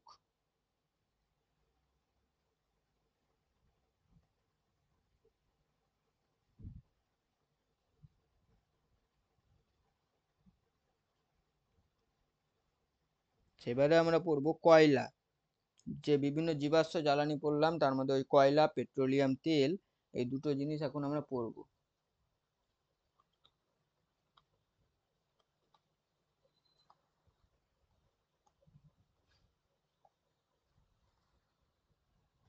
তো কয়লা কয় ধরনের কয়লা থাকে? মোট 4 ধরনের কয়লা থাকে। এক হচ্ছে অ্যান্থ্রাসাইট,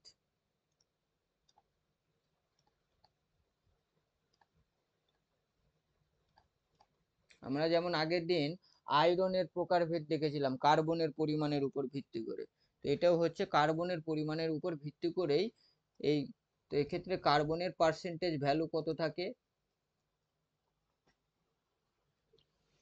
90 থেকে 98%। কার্বন আবার কি জিনিস, কার্বন মানে হচ্ছে কি কোনো কিছু যে পুরানো হয়, পুরানোর পরে কি তৈরি হয়, কার্বন ডাই অক্সাইড বা ছাই, ওটা মেনলি কি থাকে, কার্বন। তো এই যে কার্বন বা তাপন মূল্য, এটাকে বলবো কি তাপন মূল্য, তাহলে এর হচ্ছে কি তাপন মূল্য সব থেকে বেশি।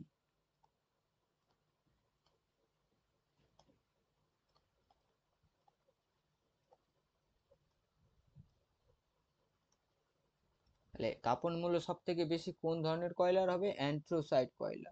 অ্যান্থ্রোসাইটের পরে চলে আসবে বিটুমিনাস।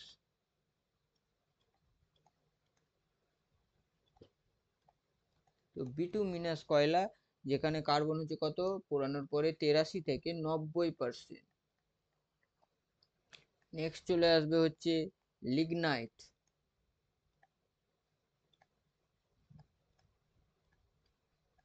লিগনাইট হচ্ছে কত, 70 থেকে মোটামুটি 73%। আর লাস্ট হচ্ছে সব থেকে নিম্নমানের কয়লা হচ্ছে কি পিটু কয়লা, সরি পিট কয়লা। এটা হচ্ছে 50 to 55%, এবং এটাই সব থেকে দাম কম থাকায় এটাই সব থেকে বেশি পরিমাণে নর্মালি ইউজ করা হয়।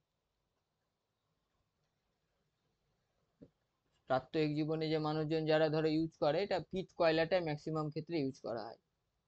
এবং বিভিন্ন শিল্পে যদি কয়লা বা তাপবিদ্যুৎ কেন্দ্রে যদি কোনো কয়লা ইউজ করা হয়, তাহলে সেটা তাদের তাপন মূল্যের উপর বিশেষ করে, এবং কি ধরনের তাদের বাজেট আছে, বাজেট সেই সমস্ত কিছু মেনটেন করে তারা কয়লাগুলো ইউজ করে। নেক্সট আমরা পড়বো হচ্ছে পেট্রোলিয়াম তেল বা তৈল।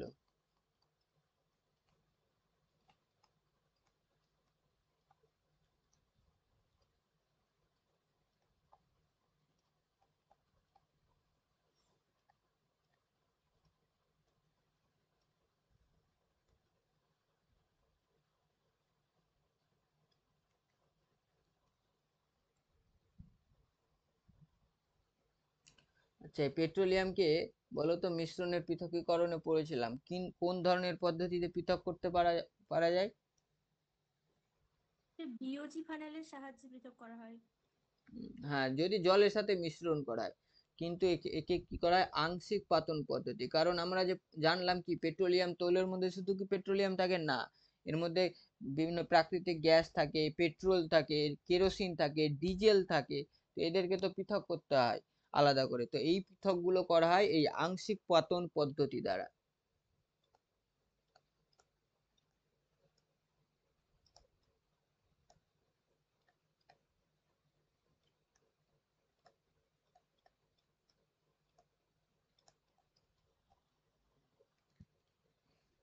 কি কি থাকে, প্রথমে হচ্ছে কি প্রাকৃতিক গ্যাস,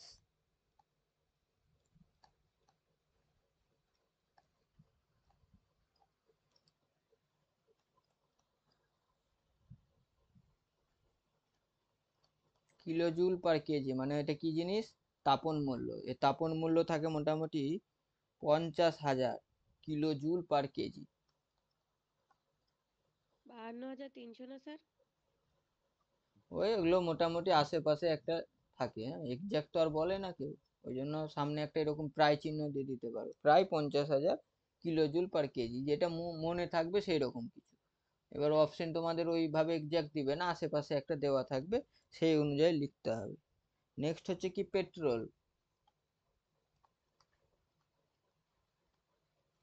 বা গ্যাসোলিন।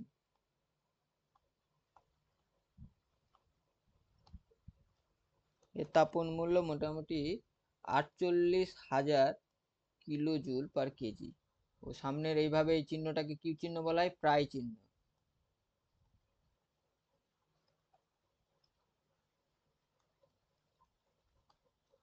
নেক্সট হচ্ছে কেরোসিন।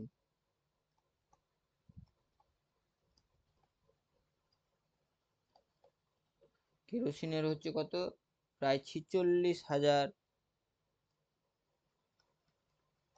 আর হচ্ছে ডিজেল,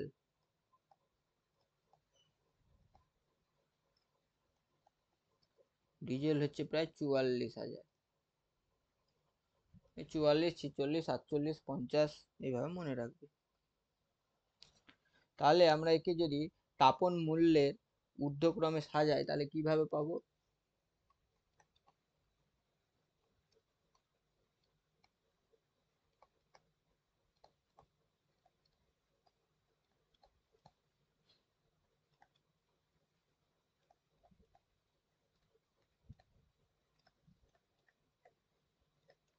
তাপন মূল্যের ঊর্ধ্বক্রমে সাজিয়ে সব থেকে ঊর্ধ্বক্রম মানে কি, ছোট থেকে বড়, তাহলে সব থেকে কম হচ্ছে ডিজেল, তারপরে হচ্ছে কেরোসিন, তারপরে হচ্ছে পেট্রোল,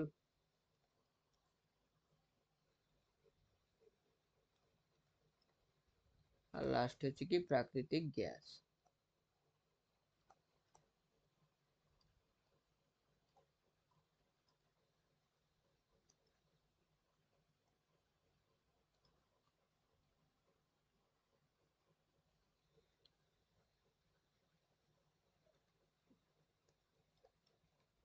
আচ্ছা, প্রাকৃতিক গ্যাসগুলির মধ্যে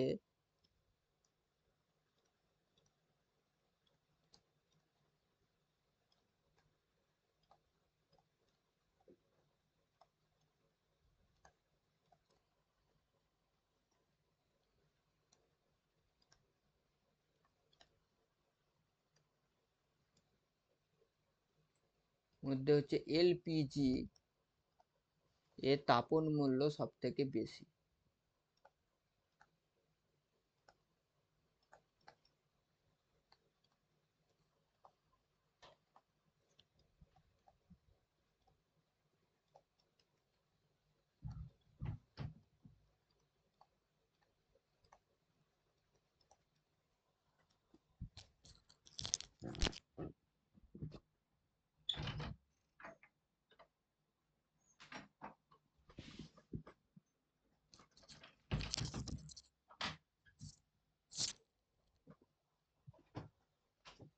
তো এলপিজির পুরো নাম কি? Liquefied petroleum gas.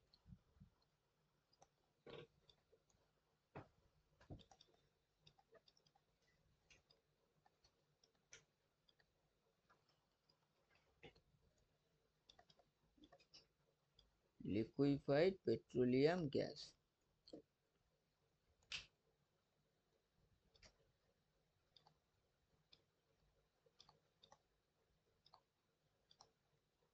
এর মূল উপাদান বিউটেন এবং প্রোপেনও থাকে। মেনলি হচ্ছে কি, মেনলি হচ্ছে বিউটেন, তারপরে যদি বলা হয় তাহলে প্রোপেন, তাহলে বিউটেন ও প্রোপেন।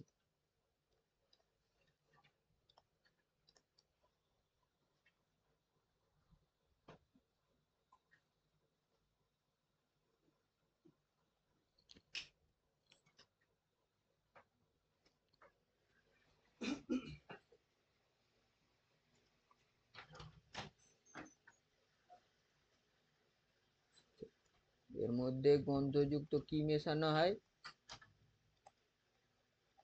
ইথাইল মারক্যাপটেন ও মিথাইল মারক্যাপটেন। হ্যাঁ, তো ওটা আমরা মেনলি ইথাইল মারক্যাপটেনটাই মনে রাখবো, ইথাইল মারক্যাপটেন। যার সংকেত কি ছিল? C2H5SH। এটা মেশানো হয়।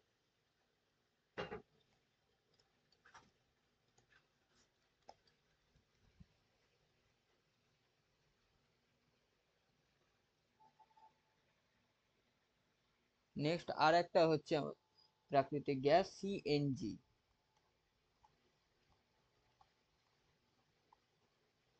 এর পুরো নাম কি হবে? Compressed natural gas. স্যার এ হচ্ছে সিএনজি। বলছি ওই মূল উপাদানের পরে ওই লাইনটা কি লিখেছেন, গন্ধযুক্ত ইথাইল মারক্যাপটেন। স্যার। হ্যাঁ স্যার হ্যাঁ বলো। স্যার স্যার হ্যাঁ, বলছিলাম ওই মূল মূল উপাদানের পরে গন্ধযুক্ত ইথাইল, তারপর ওটা কি লিখেছেন? মার ক্যাপ্টেন, কয় আকার পয় টয় আকার দন্ত ন।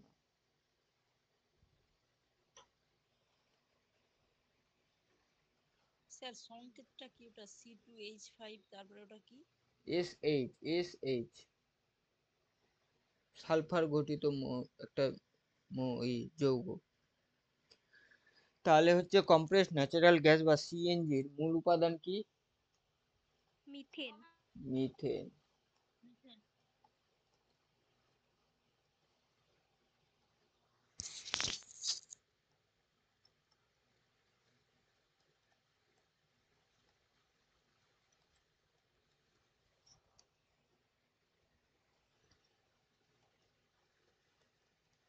এটা মেনলি কি হয়, যানবাহনে সিএনজি ব্যবহার করা হয়।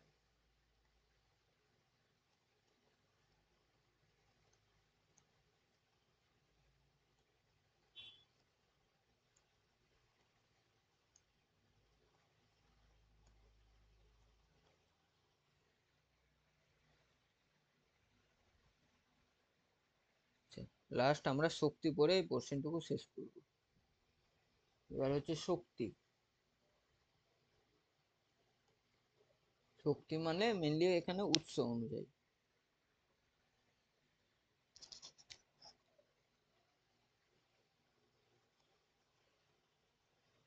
মেনলি শক্তি কাকে বলে? কাজ করার সামর্থ্যকে শক্তি বলে। কাজ করার সামর্থ্যকে শক্তি বলে। তো শক্তিকে আমরা ওর দুই ভাগে ভাগ করবো, একটা হচ্ছে প্রচলিত শক্তি বা চিরাচরিত শক্তি।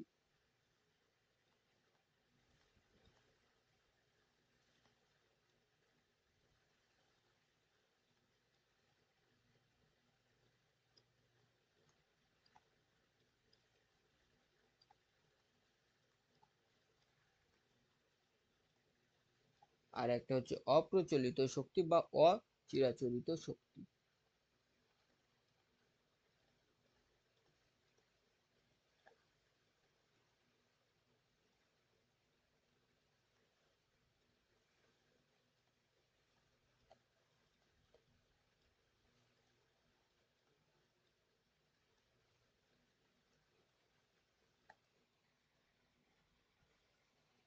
এদের উৎসগুলো কি থাকে? প্রচলিত শক্তি আর অপ্রচলিত শক্তি, এদের উৎস।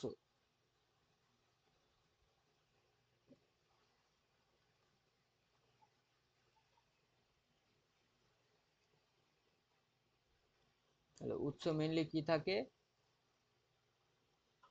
প্রচলিত শক্তির উৎস যেমন পাওয়া যায় হচ্ছে কয়লা, পেট্রোল।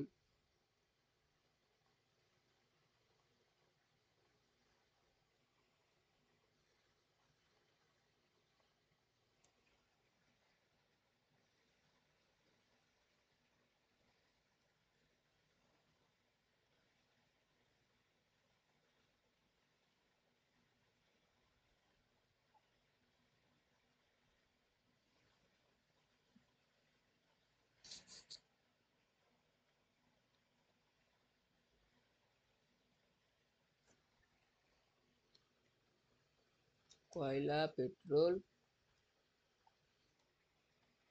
তারপরে হচ্ছে ডিজেল, কেরোসিন, কাঠ,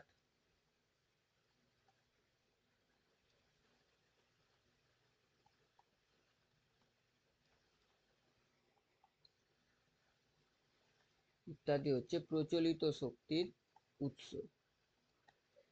অচিরাচরিত বা অপ্রচলিত শক্তির উৎস যত হচ্ছে নতুন করে আবার তৈরি করা যায়, মেনলি সৌরশক্তি। সৌরশক্তি, বায়ু শক্তি, জোয়ার ভাটার শক্তি।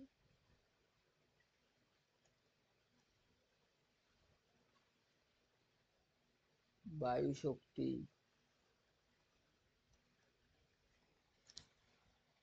জোয়ার ভাটা শক্তি,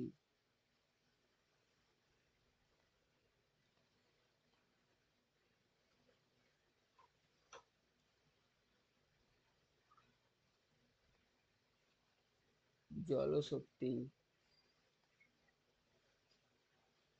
ইত্যাদি।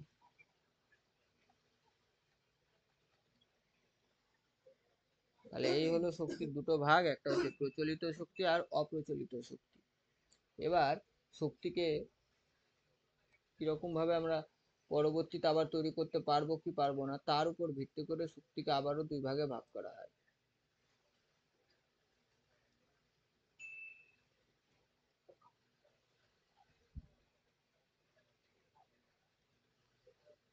একটা হচ্ছে নবীকরণযোগ্য আর একটা হচ্ছে অনবীকরণযোগ্য।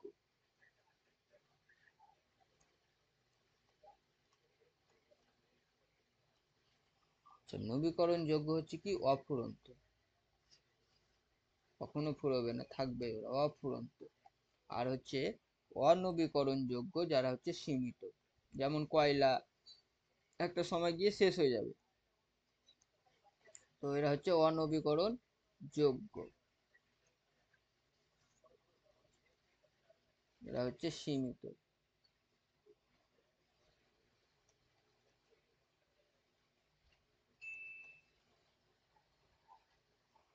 যেমন হচ্ছে যত আমরা ওখানে অপ্রচলিত শক্তিগুলো পড়লাম সবই হয়ে যাবে কি নবীকরণযোগ্য শক্তি। যেমন হচ্ছে সৌর শক্তি, বায়ু শক্তি,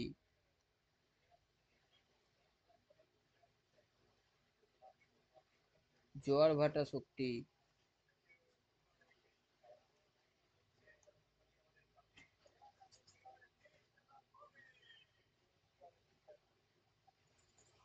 নিউক্লিয় শক্তি, ভূতাপ শক্তি।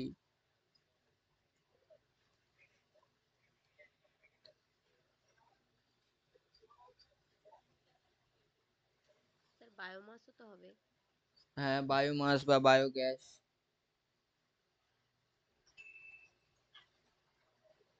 নিউক্লিয় শক্তি,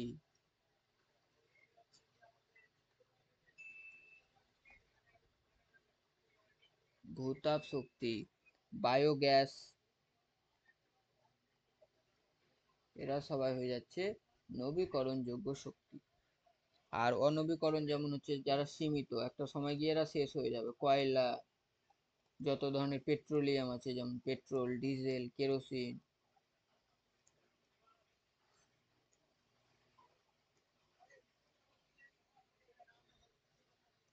এরা সবাই হচ্ছে অনবীকরণযোগ্য শক্তির উৎস।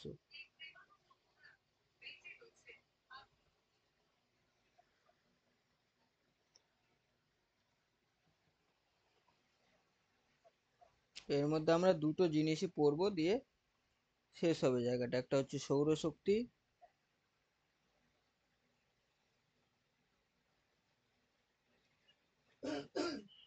আর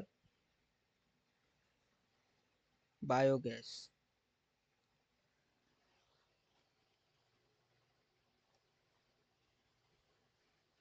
স্যার একটু নিচে নামান।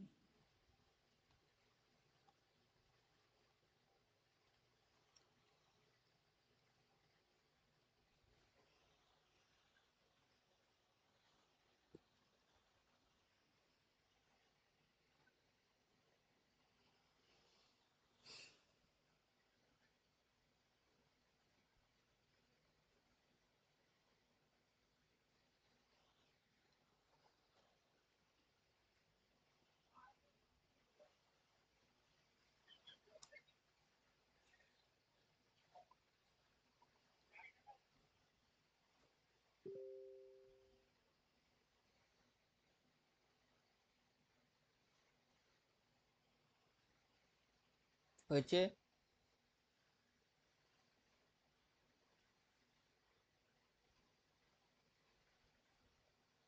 হ্যাঁ স্যার হয়ে গেছে।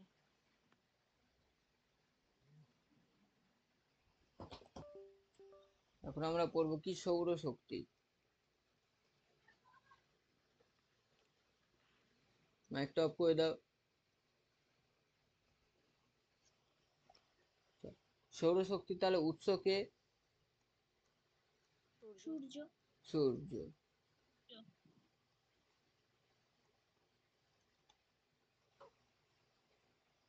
তো এই সৌরশক্তির জন্য আমাদের কিছু জিনিস ইউজ হয়, যেমন হচ্ছে কি, প্রথম হচ্ছে সৌর চুল্লি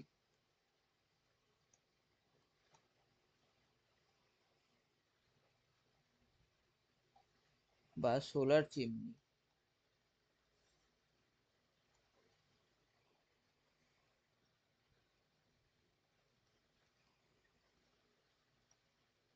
সোলার চিমনি, এটা মেনলি ইউজ করা হয় তাপ উৎপন্ন করার জন্য। নেক্সট হচ্ছে সৌর কোষ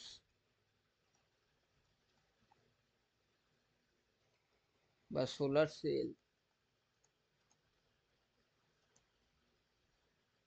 এটা মেনলি ইউজ করা হয় বিদ্যুৎ উৎপন্নের জন্য। এক্ষেত্রে যে সৌর কোষগুলো থাকে, সৌর কোষের মধ্যে অর্ধপরিবাহী হিসেবে কি ইউজ করা হয়?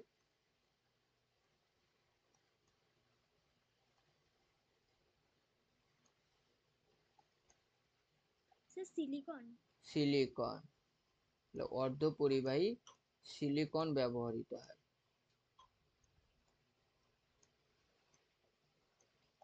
এই সৌর কোষ বা সোলার সেল, এটাই কিন্তু সোলার প্যানেলে ইউজ করা হয়, এবং সেই সোলার প্যানেলগুলোতে প্রতিটি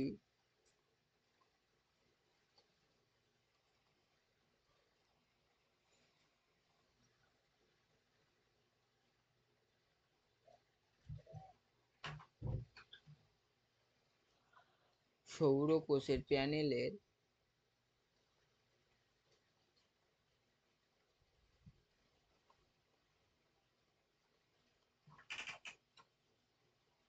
বিভব প্রভেদ হয় 1.5 ভোল্ট। বিভব প্রভেদ কি জিনিস আমরা নেক্সট চ্যাপ্টার যখন চলতরিৎ পড়বো তখনই পড়বো বিভব প্রভেদ কি জিনিস। এক্ষেত্রে আমাদের মনে রাখতে হবে কি, তাহলে সোলার প্যানেলের বিভব প্রভেদ হয়ে যায় 1.5 ভোল্ট।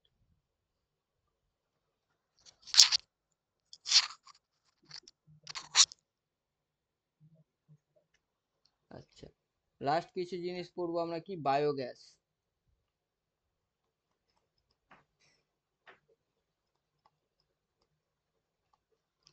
বা গোবর গ্যাস।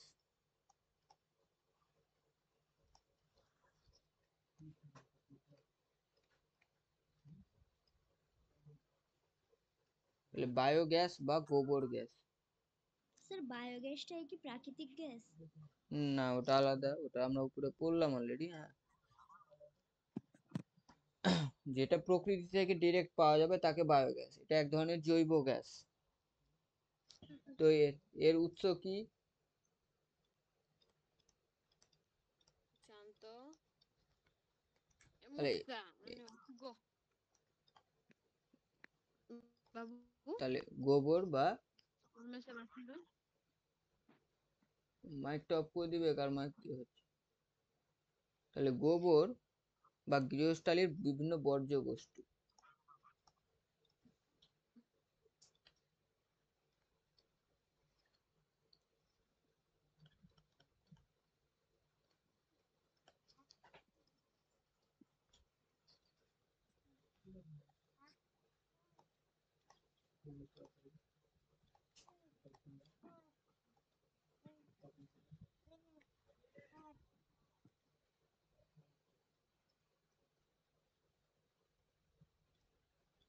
এর মধ্যে ব্যাকটেরিয়া থাকে কি, যে ব্যাকটেরিয়া কাজ করে হচ্ছে ওই গোবরগুলোকে পচিয়ে গ্যাস তৈরিতে হেল্প করে, মিথানোজেনিক ব্যাকটেরিয়া, মিথানোজেনিক ব্যাকটেরিয়া।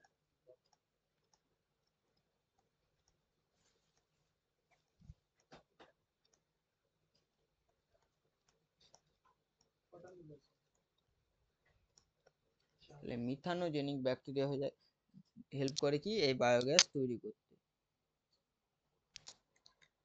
আর এর মূল উপাদান কে? মিথেন। মিথেন।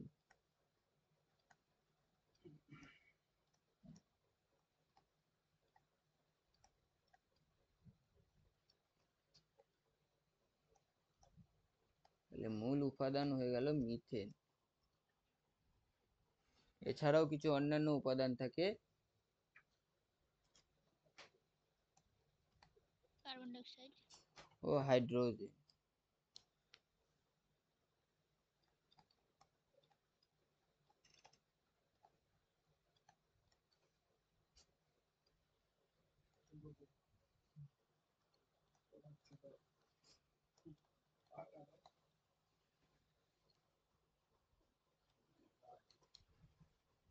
এই হচ্ছে বায়োগ্যাস। এবারে আমরা জানবো হচ্ছে বায়োফুয়েল বা জৈব জ্বালানি।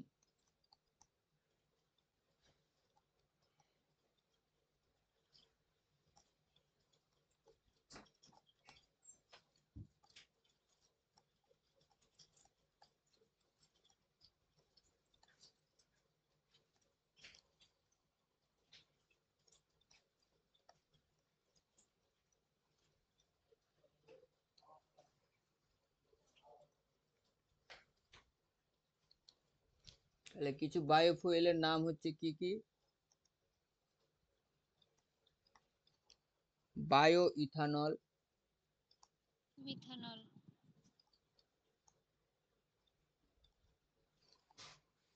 বায়ো ইথার,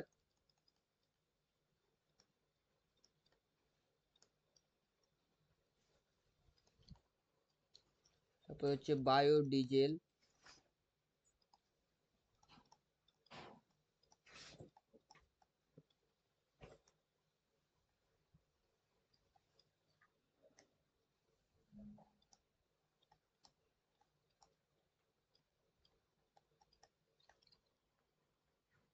তারপর হচ্ছে গ্রিন ডিজেল।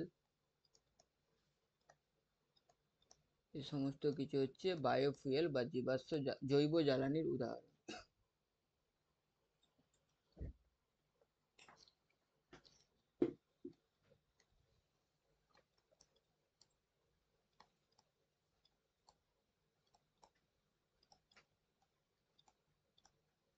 নেক্সট হচ্ছে পাওয়ার অ্যালকোহল বা গ্যাস হোল।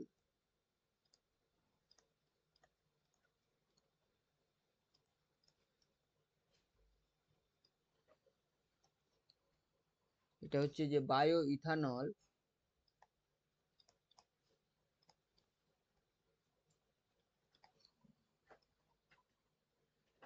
এটা থাকে হচ্ছে 10% ও পেট্রোলের মিশ্রণকে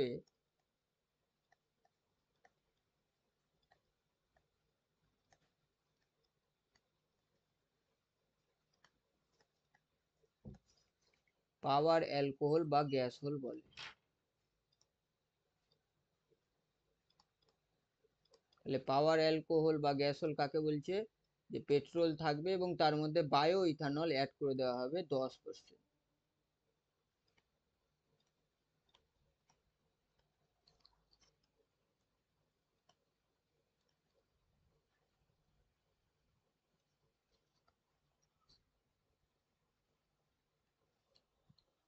নেক্সট হচ্ছে মিথেন।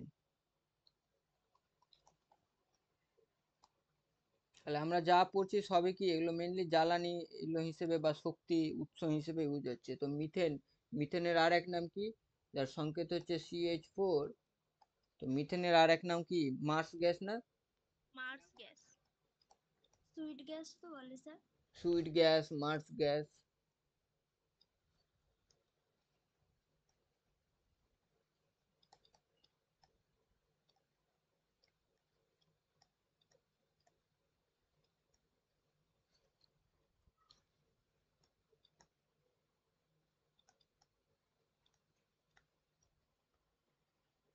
বাকি মিথেন তো আমরা ডিটেলসে পড়েছি।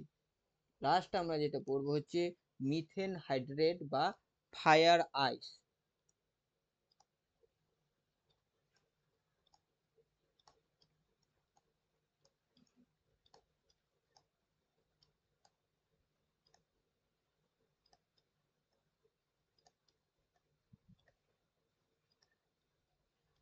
বা ফায়ার আইস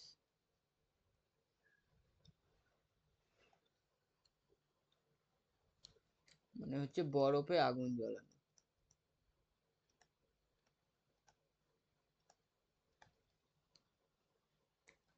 তো এই হচ্ছে একটা সংকেত থাকে মিথেন যে 4CH4 এবং তার মধ্যে 23 অণু জল।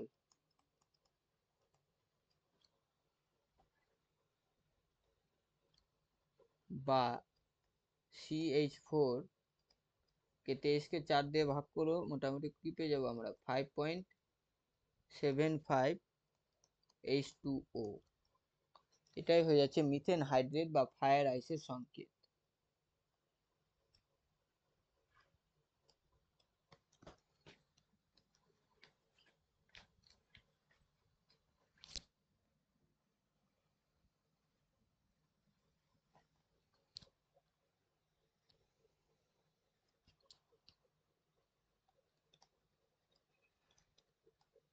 এর মধ্যে 13.4% মিথেন থাকে, বাকিটি জল।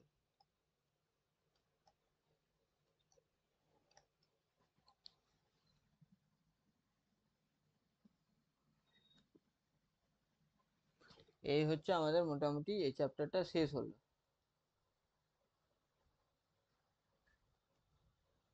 তোমরা পড়বে এই চ্যাপ্টারটা, এখানে দেখবে অবশ্যই ক্লাসটা দেখার পরে বই যা বই পড়ো, যদি কোনো বই ফলো করো সেই বইগুলো দেখবে।